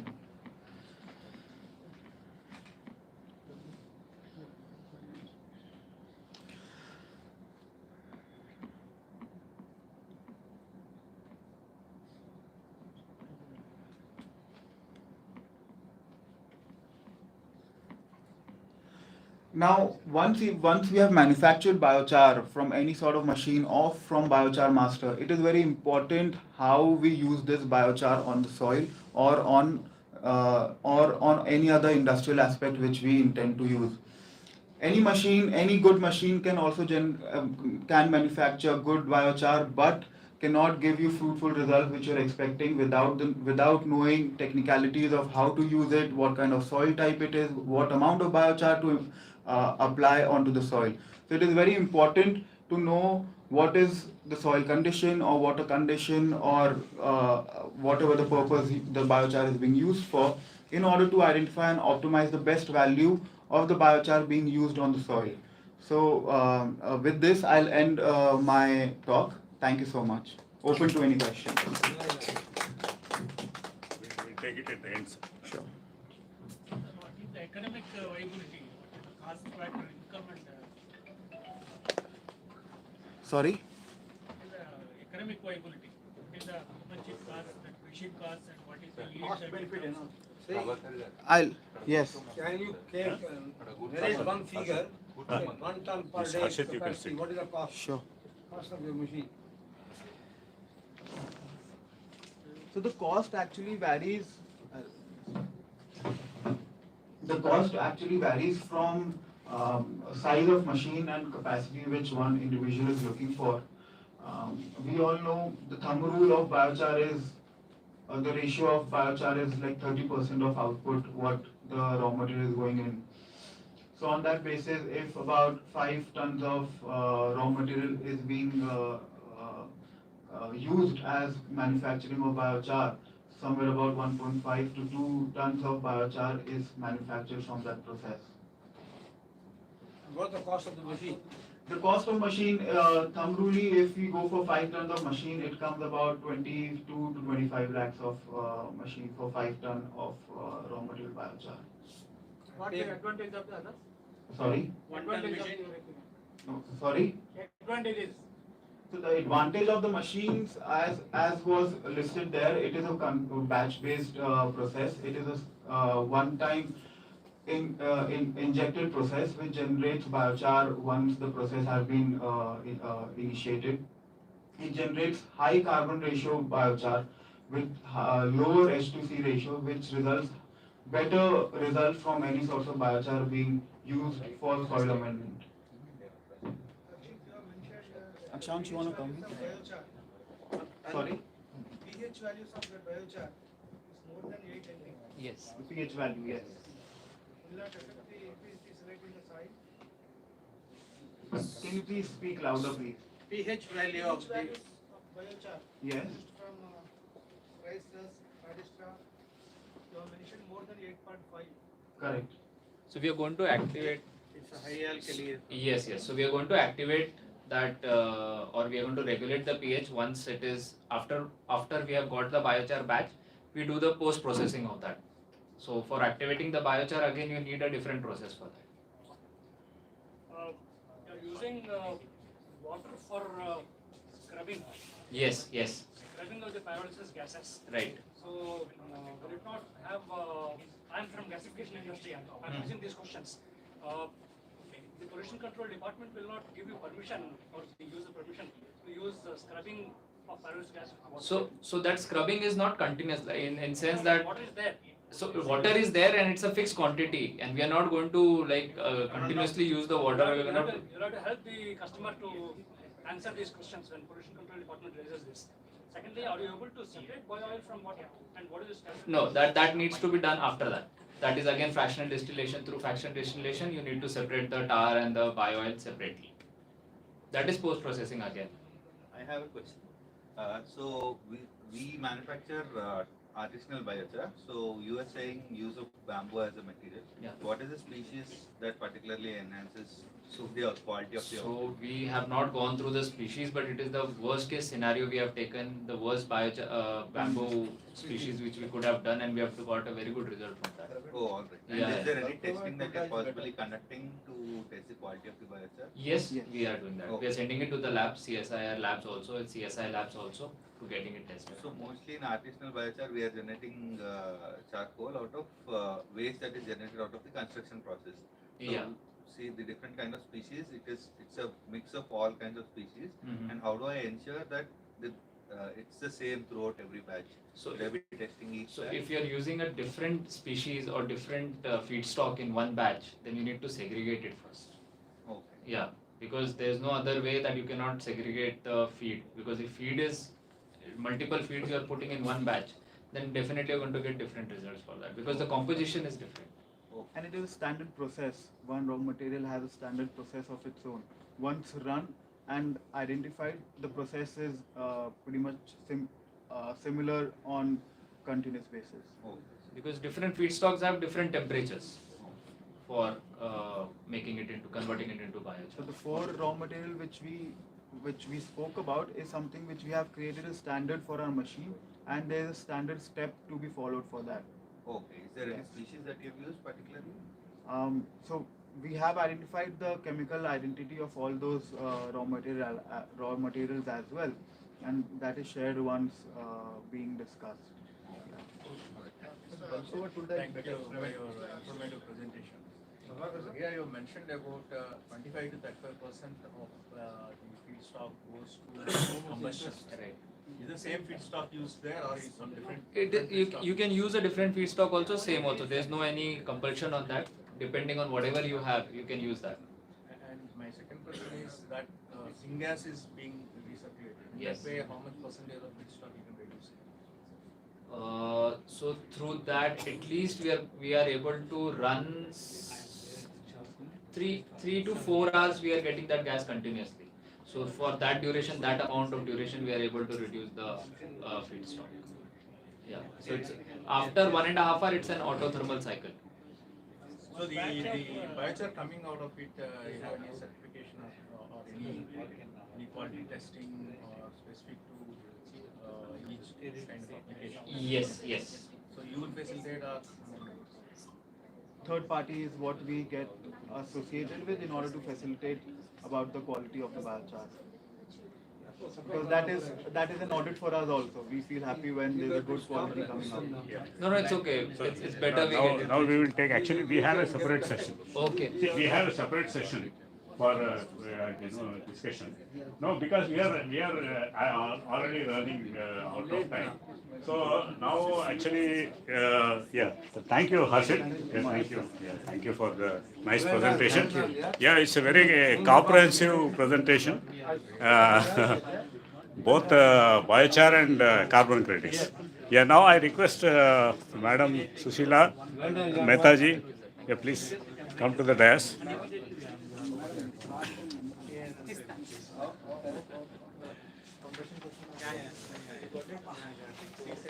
Previously, nitrogen is supplied instead of oxygen. As the fundamental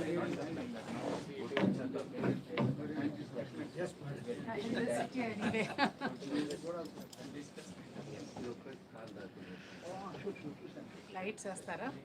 Yeah. It's on here.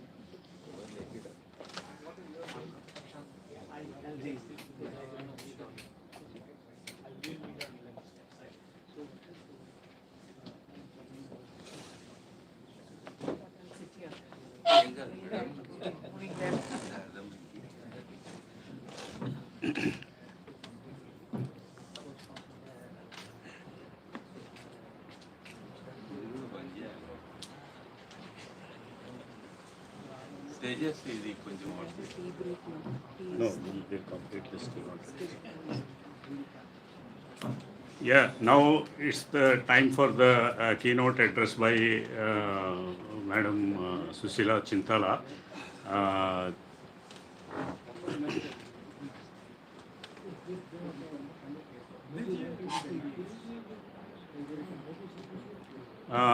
Madam Susila Chintala has been serving as Chief General Manager of NABARD Telangana Regional Office since July 2022.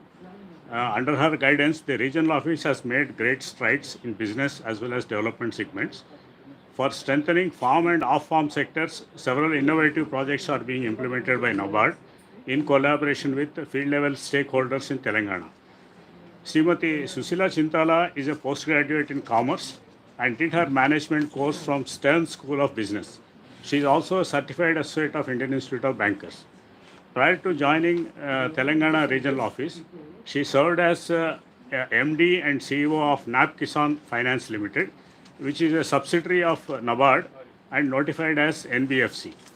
So the NBFC focuses on financing farmer producer organizations and has financed large number of FPOs in the country. Under her leadership, the NBFC has won distinguished NBFC awards in different categories for 2 consecutive years. She has more than 3.5 decades of experience in agriculture and rural development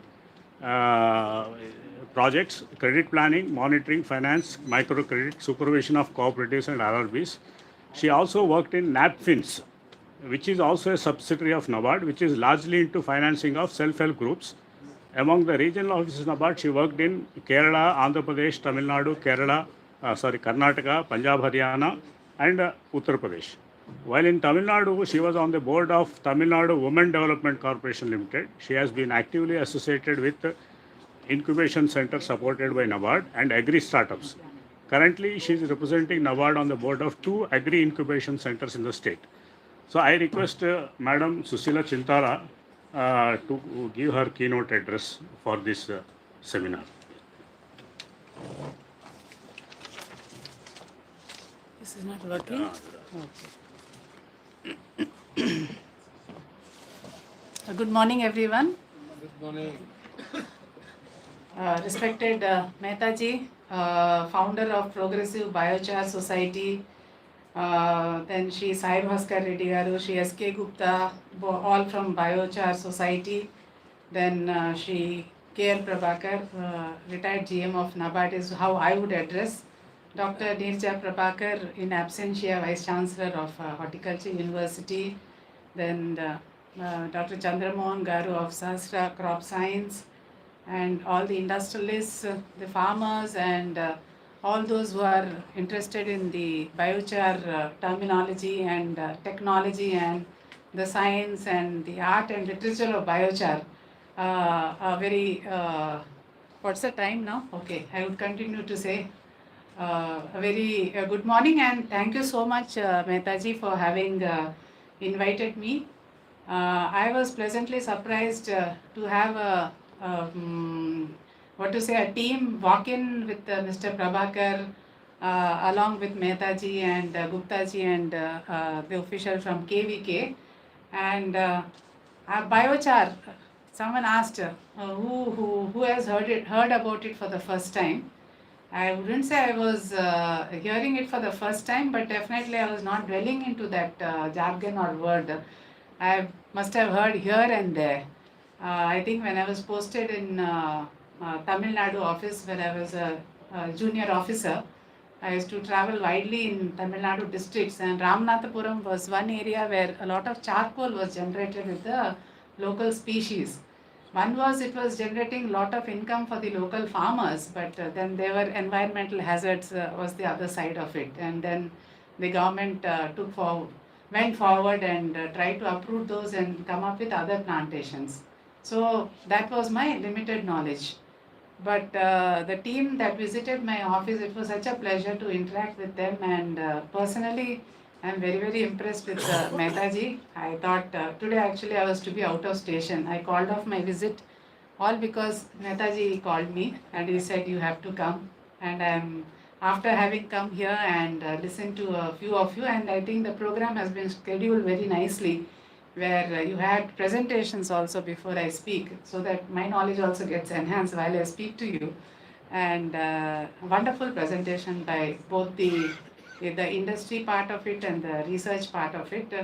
And this is exactly what you need. And I think biochar must be making news here and there. I think the government of India has set up a 14th task force for biochar in effectiveness of biochar in steel industry. And agriculture is where, yes, NABARD role is, and that is the canvas where the ground or the field where we play. And definitely we have a very active role, and now that I have been sucked into the system, I would definitely ensure that we'll do more from our side, because a lot is happening from your side. And I really congratulate you and your team, sir, for holding this seminar and also coming up with round tables. And I invite you for we have a regional advisory group where we meet once or twice in a year depending on the situation and the time availability of all the members. I think this time I'll invite Mehtaji for that meeting. The topic this year we have chosen is for climate resilience, and this broadly gets covered into that aspect. So uh, always nice to move around and network, and it becomes vibrant for the organization and for the segment as a whole. And I think biochar is a very powerful tool here. I could absorb. Biochar absorbs many things. I could also absorb biochar in the conversations that we've had here. It has got a powerful, the power of mitigating the climate change and then bringing in more income for the farmer, and then improving your soil, and then also how it can create a lot of employment and entrepreneurship. So while you were explaining about the industry part of it, I already had a few ideas generating in my mind that since you also highlighted the issue of transportation for the economic viability, I think this would be a best opportunity for the farmers and the youth in the rural areas to set up. Maybe you can work on low cost models also, where they can be closer to the field. And we also have something called unit cost framed by NABARD for the agricultural sector, wherein we come up with unit cost for variety of activities, and we come up with that booklet once in a year, and that becomes a model for the bankers to finance. So maybe we just concluded about 1 month back. Had I met you 1.5 months back, I would have seen to it that your model comes into our unit cost. Then it becomes very easy for the bankers to, I'm not ensuring that the bankers will step in and fund, but then that movement will start around. So next year, nevertheless, it's better late than never. You can personally work on low cost models, and because I always favor low cost models, because my objective is to serve the small and marginal farmer. That is where the land holdings are all fragmented and they are dispersed everywhere. So our objective is to always look at the small and marginal farmer as our goal and work towards them. And I think when the team had visited me, I too was asking, sir was telling about industry, a big project worth crores. I said, no, crores NABARD mein nahi chalega. You have to come down with small amounts, because we work for small and marginal farmers. So that is, I think it's a good time. You can probably work on the small models, and you can also have hub and spoke models also. So what I perceive is that if these units can be set up close to the farms, then the waste, lot of paddy, rice husk, and we have lot of watershed and tribal development projects in the state. So a lot of this biomass is generated in all those areas. We can also help in, because we work with all the stakeholders, whether it is the research institutes or the bankers or the government. So we are best placed to spread the word around and also take the the ideas forward. So maybe we'll also discuss with the forest department, because we are working on a climate project with them, as to how we can take forward this biochar concept with them. And I've also told sir that we will work with the FPOs and the SFGs and our tribal development projects. We are engaged actively with the incubation centers, where we have a lot of startups. There are plenty of startups working on this biostimulants. There are startups which are working on soil testing. I can see a lot of convergence in soil testing and the use of biochar. So, we have a lot of pilot projects also which are ongoing right now, wherein the drone is there. Then the good agricultural practices is what we actively promote. So probably we can include now as climate change, like everyone talks about climate change. I don't look at it as a separate vertical or a separate chapter. Now I feel that is a topic where all of us have to discuss in all forums. It's like air, it's there everywhere, we can't see. So climate change has to be there. It has to be there everywhere. It should be a part of every vertical. So probably biochar can come into the startup incubation centers and into all the activities where we are going to fund, and we will also have more awareness programs Probably we can look at the Biochar Society to come up with the awareness program, because ultimately a lot is happening. That is a sense that I got in this 1-2 hours that I sat here. What is very important is to create awareness of people like us, awareness of bankers, awareness of the farmers, and it has to be a continuous process. It cannot be a one-day affair somewhere here and there. And for that we will personally I'll also get involved in how we can devise the scheme which can become very robust and will involve a lot of institutes also. So as NABARD it becomes easy when we take up the charge. And probably we can also have a round table in NABARD. That would be good, so that I will pitch in and bring in all the stakeholders. So that would be another kind of awareness, and you also get connected to different segments. Your conference hall is very inviting. Yeah, I am not inviting, my conference hall is inviting on the lighter way. It's nice talking to Mehta sir, so that's the reason I was talking in that this thing. So I'm not coming up with figures of what India is and what the population is. I think the very well learned people over here don't need to talk about those kind of things. But climate change, yes, very worried, because Wayanad is the latest example that we have all seen. As a young officer, Kerala was my first place of posting, and Wayanad was one of the places where I had a 1-month tour on for inspection of the banks, because NABARD's role is both fund and non-fund based. So in the fund based, what we do is we provide refinance to the banks, and I look forward to Biochar coming up as a major activity in the coming years. And we also fund the state government for a variety of infrastructure development, and the state government is also actively engaged over here in working with schools. In fact, they came up with a project on climate resilience, solar, then use of wastage, and coming up with a certificate course for the +2 students, so that when they walk out, they will be having some kind of employment for themselves, and they will also be change makers. So maybe we can bring in biochar over there too. That is one area. And the non-fund activities is what the kind of promotional activities we have been doing, promoting and supporting our farmer producer organizations, the self-help groups, the tribal development projects, the watershed development projects, and a couple of other pilot-based activities. And then we also have institution development. Why I'm trying to cover this is your topic can go as far. So we also are actively engaged with cooperative banks and regional rural banks. Now cooperative banks have become a very hot subject, because there's a Ministry of Cooperation now opened at the center, and now round the clock the discussion is all about how to revive and activate the way you want to activate soil through biochar. So the ministry wants to activate the primary agricultural cooperative societies.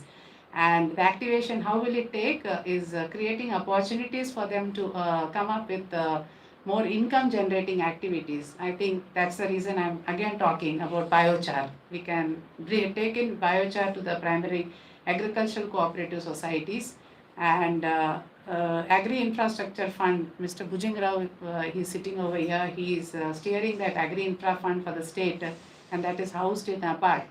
So we have funded the fund facilitates setting up of post harvest activities. I don't know how this would fit into that. Maybe indirectly we can look at it. Actively let us take it up. Even if not, there are a couple of rice mills and dal mills and many other such projects which have been financed to individuals and progressive farmers, industrialists, farmer producer organizations. Maybe we can take those byproducts that are coming out of that and set up further units of biochar closer to the field, and that's the reason I was insisting we can work on the low cost model. We can also look at the high cost ones. I mean, the capacity must be bigger here. So maybe in a cluster we can have a big one, and in the hub and spoke, in the spokes we can have the smaller ones. Yeah, if you have smaller, that's really good. I welcome you to my office sometime. We can have a more detailed discussion on that and take it forward. So that is one area. So I think I lost track while I was talking about. Now coming back to Wayanad, yeah. So I had gone for inspection of a cooperative bank of Wayanad as a young officer of NABARD. Maybe I was hardly 8 months old in the organization, and never can ever imagine that Wayanad has had landslides like this. I mean, personally, I had sleepless nights looking at the TV pictures and the interaction that we were having with our officers over there. And this was maybe 35 years ago. So 35 years for us may be a long time, but for the environment and the other larger space, it's a speck. So we can imagine what more is awaited. We don't need to look forward for scientists and those who want to predict what is going to go next. These are the practical examples. So anything that works towards climate resilience, climate change, soil, income, because I told that small and marginal farmers, they are the ones who hold almost 87% of our land holding, and they are the ones who get affected the most, the downtrodden.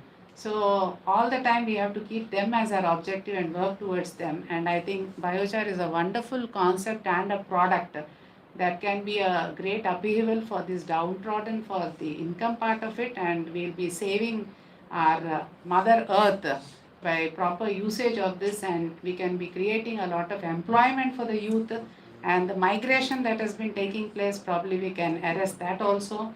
And I was very glad to see that how it can be used in natural dyes you mentioned. So we work with a lot of weavers clusters also, and we've also given 1 or 2 projects where we are encouraging natural dyes. So immediately I will take it up, this biochar thing with those weavers clusters also.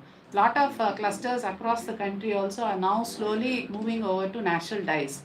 One is, yes, there is a enlightenment on the environment part of it, and second, yes, the customer also wants to go in for natural dye. So both the sides, it's helpful, because if you are creating a supply, there has to be a demand. So both the sides are being met, then the bridge, that is the biochar, can be a big catalyst over here. That's it, what I was thinking of. And then when it comes to our, I think we have a lot of this electric power installed capacity is one area we are looking at, and the lifestyle for the environment movement, that awareness campaign, probably we can include this biochar. And the Panchamrit goals presented by Prime Minister Modi at COP26, that is to raise the non-fossil fuel-based energy capacity of the country to 500 gigawatt by 2030, and also reduce the projected carbon emissions by 1 billion tons between now and the year 2030, and net zero emissions by the year 2070.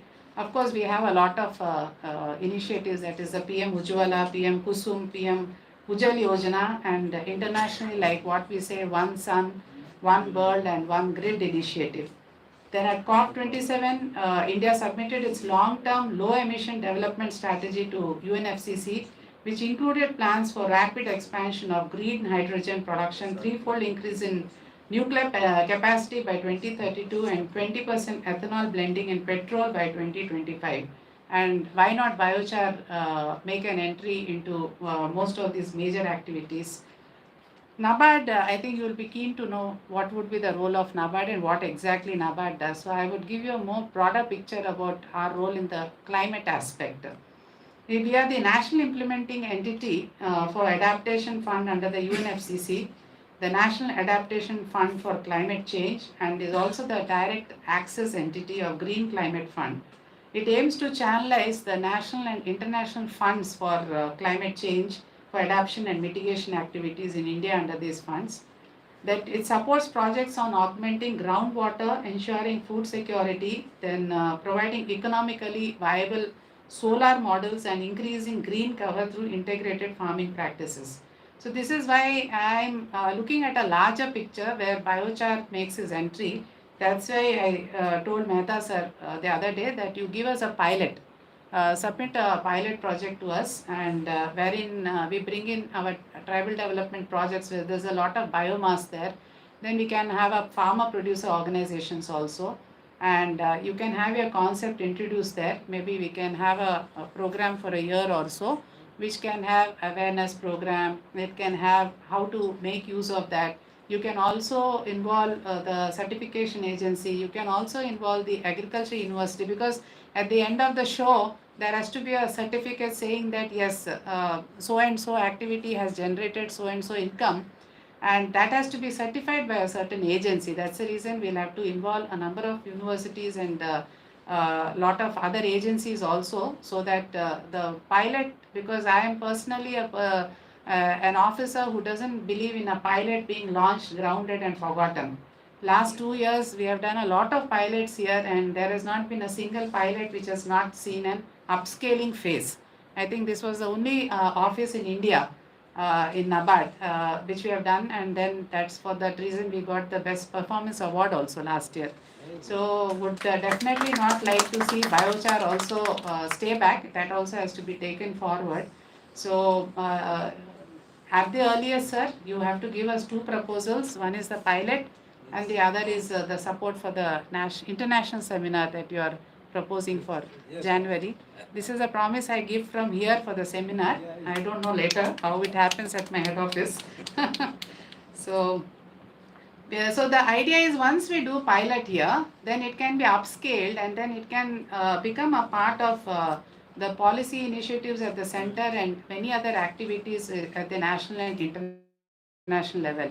It's all these roundtables, seminars, pilots, involvement of stakeholders and organizations, especially DFIs like NABARD, which we can actually accelerate the process.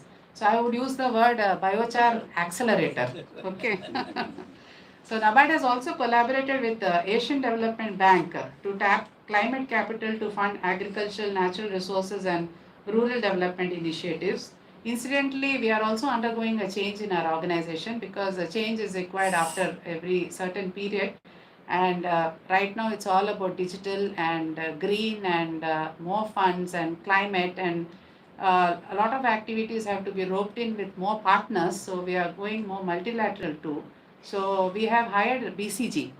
So maybe if our project can be made attractive, someday we can involve BCG also in scaling it, because once you have the stamp of BCG, then I think there's no looking forward, because sometimes, unfortunately or fortunately, we always need some stamps also at respective levels. So that is what we can think of.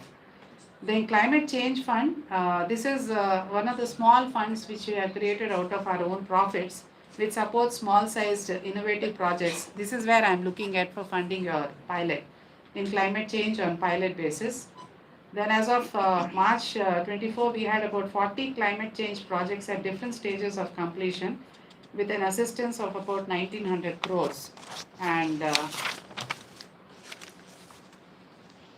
the six, we have under adaptation fund, we have 6 projects with an outlay of US dollars 9.9 million, which are benefiting about 58,000 vulnerable people in 6 states, namely West Bengal, Andhra Pradesh, Madhya Pradesh, Uttarakhand, Tamil Nadu and Rajasthan, in the sectors of water, coastal management, agriculture, food security and forestry. Green Climate Fund, NABARD was re-accredited as direct access entity for Green Climate Fund in October 22, and we have 2 ongoing projects wherein the executive entities are Tata Clean Tech Capital Limited and Department of Water Resources, Government of Orissa. This is more towards groundwater recharge, solar micro irrigation, solar rooftop and all. I know we all have struggled a lot in bringing on awareness on solar rooftop, and people used to say solar तो आसान है लेकिन उसका maintenance और initial installation इतना महंगा है, कैसे करेंगे? And we know how many bricks and stones and mountains we move to make it work, and today it's there all over. So that would be probably the case with biochar also. And the National Adaptation Fund for Climate Change, we have sanctioned 30 projects with a grant assistance of 848 crores in 130 districts of 26 states and 2 union territories. In Telangana, we have implemented 2 NFCC projects on resilient agriculture households through adaptation to climate change and restoration of degraded landscape to natural state of ecosystem for climate resilience. This we are doing it through EPTRI and also working actively with the forest department over here. While all these things are the latest, initiatives or latest hats of NABARD's, NABARD donning these hats, but maybe NABARD is a great visionary. We started long ago our watershed and tribal development projects, which automatically encompasses all these things. And I see a great synergy and a great opportunity to have this biochar introduced in our projects, and I'm in a hurry because I don't have time. I'm retiring in another year's time. So I'm in a hurry. So it is more than you, I need it faster because I want things to be made, I want things to happen. So you give it fast, we'll do the pilot, we'll make it succeed. I won't use the word if it succeeds, there's no question of if over here. So it will succeed, and I want it to scale it up to entire country. I am not selfish to talk about my regional office. I'm basically an Abadian, and I am here for the farmer. So it has to, all the farmers across the country have to reap the benefit. So let us take, because we have wonderful Wadi projects in Jharkhand, we in Madhya Pradesh, Chhattisgarh, Telangana, Andhra Pradesh, Tamil Nadu, most of the places. So immense opportunity for us to take this project forward. So let us conceive it in such a way that it can be launched and grounded immediately. So we've also supported a lot of complementary programs in this watershed, like how I'm proposing for your biochar. We had climate proofing, soil health restoration initiatives, etc. Then we also had KFW collaboration since 2017 for integration of watershed development strategies for rehabilitation of degraded soils. And now we are having one of the projects, Jiva, where I keep forgetting your name, so sorry. Satish. Yes, Satish is actually very popular with us. He keeps coming down for review of projects. So he comes from Vasan, and they are doing a project called Jiva in Bhadradri Kothagudam, and we've given about I think across the state we have given about 20 projects, and Telangana is one among them. Jiva is nothing but it is promoting natural farming, and they have a lot of activities lined up, and in 1 year's time we are seeing a lot of scaling up. Why? Not because of Satish alone or Vasan or Nabad alone, because a lot of efforts were already invested in watershed and tribal development projects in the same area.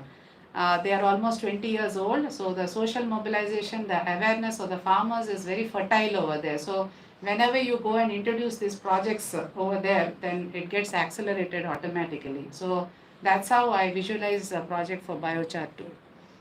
And that's it. And the new areas that we're looking at is green taxonomy for NABARD, which is to assist in green tagging of NABARD's business and development projects as per international best practices. We have a solar rooftop investment program under multi-tranche financing, and we've also had a MOU with UNDP for a period of 5 years on digital innovations for agri and food systems to benefit smallholder farmers. And what is interesting here is now none of them under climate change, the stakeholders, even the lenders now, it's all about climate finance, green finance, because even the bankers are at risk now. When the marginal farmers, the downtrodden, the segment agriculture, MSME connected to all these things is at risk of losing its business or losing its livelihood, automatically the bankers who have been lending are also at a huge risk. So there is a lot of manthan going on all over the sector to move towards green finance, and green climate risk is the biggest risk now. No one ever, people have been thinking, but it has never been classified as a risk. Now it's been classified as a risk. So your biochar, again I see a lot of potential in your biochar becoming one of the components for reducing the climate risk, and also an opportunity for the bankers to go in for green financing. So that would be another interesting area. Because unless we speak for the vision of the coming 10 or 20 years, we cannot actually reach the stakeholders. So we need to speak with that vision. And coming to a few innovations that we have done in Telangana, we have development of drone-based package of practices in direct seeded rice at Agricultural Research Station Kampasagar, agriculture, that is with PJT SAU, and I'm glad to announce that the SOPs that have been built for this drone are the first of its kind, and they have been circulated across the country based on this project. Similarly, drone pilots in Telangana state we are doing with Cornell Sadhguru Foundation, and this also helps the beneficiaries to establish their CHC based revenue models. Then developing prototype of mobile subsea cooler. This is Ruka technology from IIT, wherein they do not use any electricity, the subsea cooler. This is basically a subsea cooler we use at least for a week. The flowers and the vegetables or the farmers or the FPOs, or now in fact they have made inroads into Bangalore malls also. So this is another interesting area. This also we have supported. Then wholesome meat production and value addition for small and medium scale entrepreneurship development. We supported a Swachh Meat Hub in National Meat Research Institute, and also the waste that comes out of that meat hub, how it can be converted into compost. Then strengthening of FPOs through good agricultural practices. Again, we have given it to PJT SAU for 10 FPOs, and we also installed the soil testing unit of Krishi Tantra. Probably I see a synergy where already these activities have been supported in these 10 FPOs. Can we look at biochar being introduced in these 10 FPOs, because there is a soil testing unit also. So if they already have a soil health card for these FPOs and the farmers there, and once you start introducing a biochar, there will be again another level of testing. So your model will be ready-made faster instead of going through the entire process. So we can have two projects. One is where you can have it faster, and one is where you can start from scratch. So you can have two models separately, because working on people's minds and how to capture their minds and how to replicate at other areas also, you need some case studies. Then we also have biofloc aquaculture system for creating backward linkages. This also has become so popular. The state government has recognized, and on their own they have issued GO to all the districts that it has to be introduced. So I again see that if a biochar is sanctioned by us and it is introduced, the government will also take it forward, because unless and until government, either it is at the state or the center, of course it comes with a lot of pitfalls, but the scale cannot be achieved if the government is not a part. And then digital facilitation for mobile agri support services. I really wish Mehta sir came about a year back. I could have launched this biochar in that project, and your awareness would have been spread to all the aspirational districts where this mobile van was moving around, but nevertheless we are not late. The GI registration for Balanagar custard apple to Madam, we have given Konda Lakshman Telangana Horticulture University. Then we are also developing chili value chain with the help of DIFTEM technology. Then improving the livelihood opportunities of fish farmers through biofloc aqua farming in Palair Fisheries Research Station. And a wonderful program that is training of CEOs for FPOs. FPOs, I hope you are all aware, CEOs, that is the one who manages the FPOs. So we came up with the idea that we need to address the supply side of CEOs. When engineering graduates, when firms go to campuses and recruit engineering graduates, can FPOs not go to universities or whichever institutes where CEOs are produced? So that was again our idea, and we took it up with NAM, and that's become so popular that it has scaled up to 6 states within a matter of 12 months. So I'm just trying to, I'm only trying to encourage you that yes, there is a lot of scope, and yes, now that NABARD has entered into the field, we will try to see that it reaches the masses as much as possible. And our goal of Viksit Bharat 2047, $30 trillion economy, third largest economy by the end of this decade, I think would be only possible once sustainable practices in agriculture and initiatives like biochar come in. And I think you have to have a tagline, the power of transformation in Indian agriculture, biochar. I think that you should have. Thank you so much. Thank you, madam.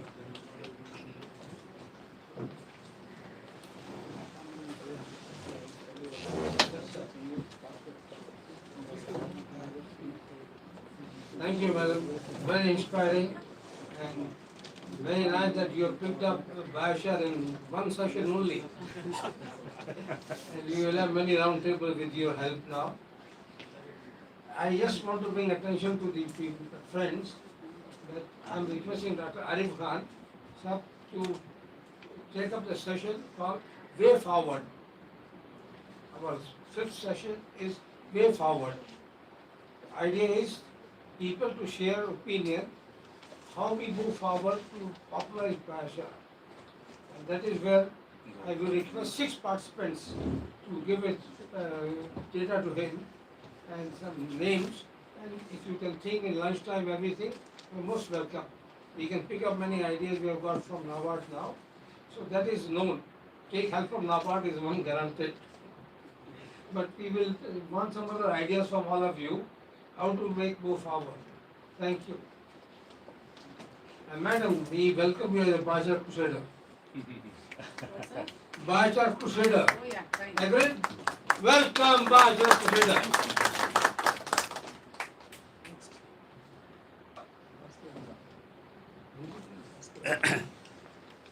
Thank you, madam. Actually, as Mehta Saab said, it was very inspiring for all of us that,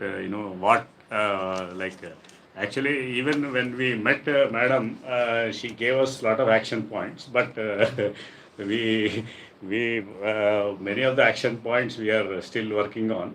And now she has given more action points for us. So, so I thank you, madam. We will definitely, come out with some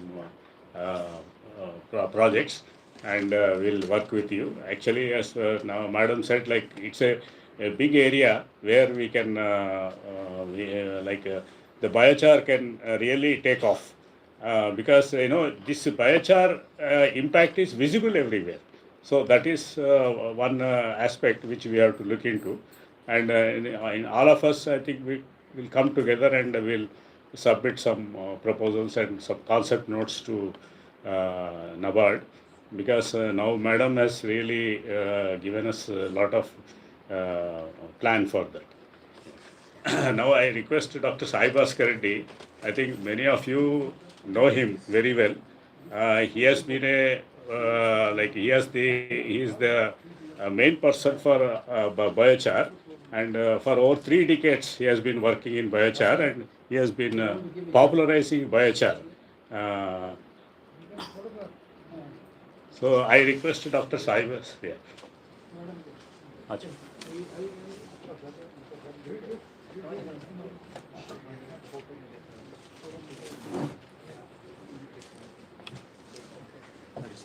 certificate ఇప్పిద్దాం సహస్రంలో అది కూడా నేను పిలుస్తలేండి certificate రెడీగా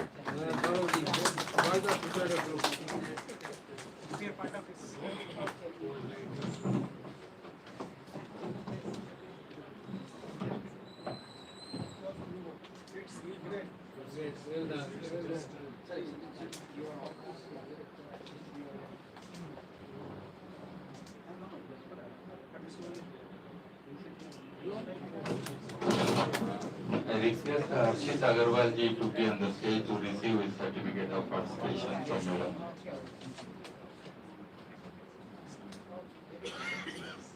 बाद में कर लेंगे इधर आइए नीचे से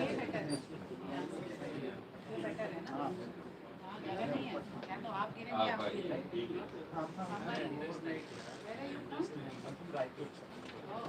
आप इधर आ जाओ, तो लंबा आदमी है, तो लंबा इधर आओ इधर आओ इधर आ जाओ बेटा। रायपुर का बायोचार क्रूसेडर क्लब बनने वाला है।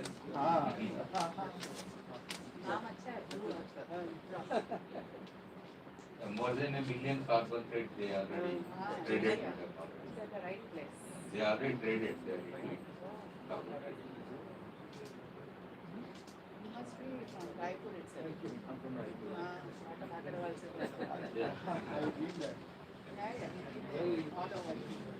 Very progressive family.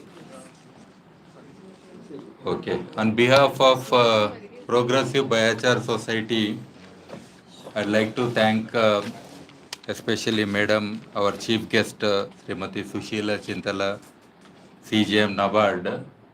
Here I think her role and her commitment, her conviction that biochar is going to definitely change the world, and even within her now whatever doing now within 1 year, she want to really make a greater impact, including support the international event that we are planning from Progressive Biochar Society. Thank you very much, madam. And definitely, given the chance working with your partners, we will participate and also show the results in the ground, so that for that international event, when across the globe when people visit, they can also visit the field areas also. And I would also like to thank our guest of honor, Dr. B. Neeraja Prabhakar Madam. She is the Vice Chancellor of the Horticulture University. And she also got it actually. And we need people from agriculture, because ultimately we are applying to soils, and horticulture is the major area where the biochar goes into, and definitely the yield or the total soil improvement, everything we can see, and they have the biomass to convert into biochar also. So both ways they have more relevance. And her speech was also very good, and she brought up so many things. Apart from that, we had two distinguished speakers. See, we had Mr. Harshit Agarwal ji, is the founder of Blue Earth. I had the opportunity to visit them, and I could see the passion of this young team, and they are participating.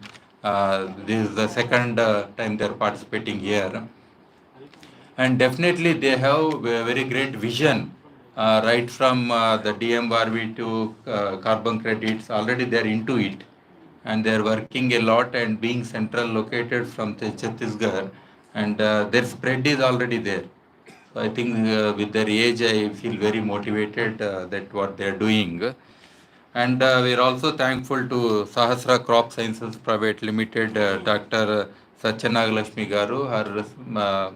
Her presentation was excellent in the context of how to inoculate and value addition for biochar and how to apply to soils. And we have a great this kind of people, madam. So many laboratories around in Hyderabad, and we have so many seed companies like that. So I think Hyderabad is going to be a center. Already Progressive Biochar is the only active society in India that is doing so much and connecting people across India as of now. So I think similarly, very soon everybody will start at every level, right from, as Mehtaji says, district level to state level to national level. We need this kind of active societies happening, and as crusaders, definitely we should bring that change immediately, now or never, for climate change. Otherwise, there is no option. Second, there is no planet B, no second option for us. And apart from that, I would also like to thank each one of you coming from although we have the vote of thanks finally, but to say already have come here, taking so much, even traveling across from different states and parts of both Andhra Pradesh and Telangana also, even from Bangalore also. And my friend from Singapore has come, madam, all the way. So he is the international participant, Ashish Panigrahi. He is an IITian, my colleague, and so when I told him about biochar, so he is participating here. I think I'll be on the stage maybe Yeah, second. yeah. Thank you. So this way, I think we have mosaic of people participating. Apart from all that, internally we have Sri Mehta ji and our Gupta ji here on the stage, and our Prabhakar ji from NABARD, madam. You have your representative here, as you said. I'll not call him a member here, but they are doing. He is doing supporting us a lot, in especially in this progressive biochar society to really progress and be on line and track. And we thank each one of you here. Thank you very much again. We'll have quickly the tea and other things, and then we'll start. Premraj ji will have a session because he is having also a flight. So if at all other two speakers need to get a little bit time, we can have post lunch also conveniently, so that they can continue. Okay. Thank you very much.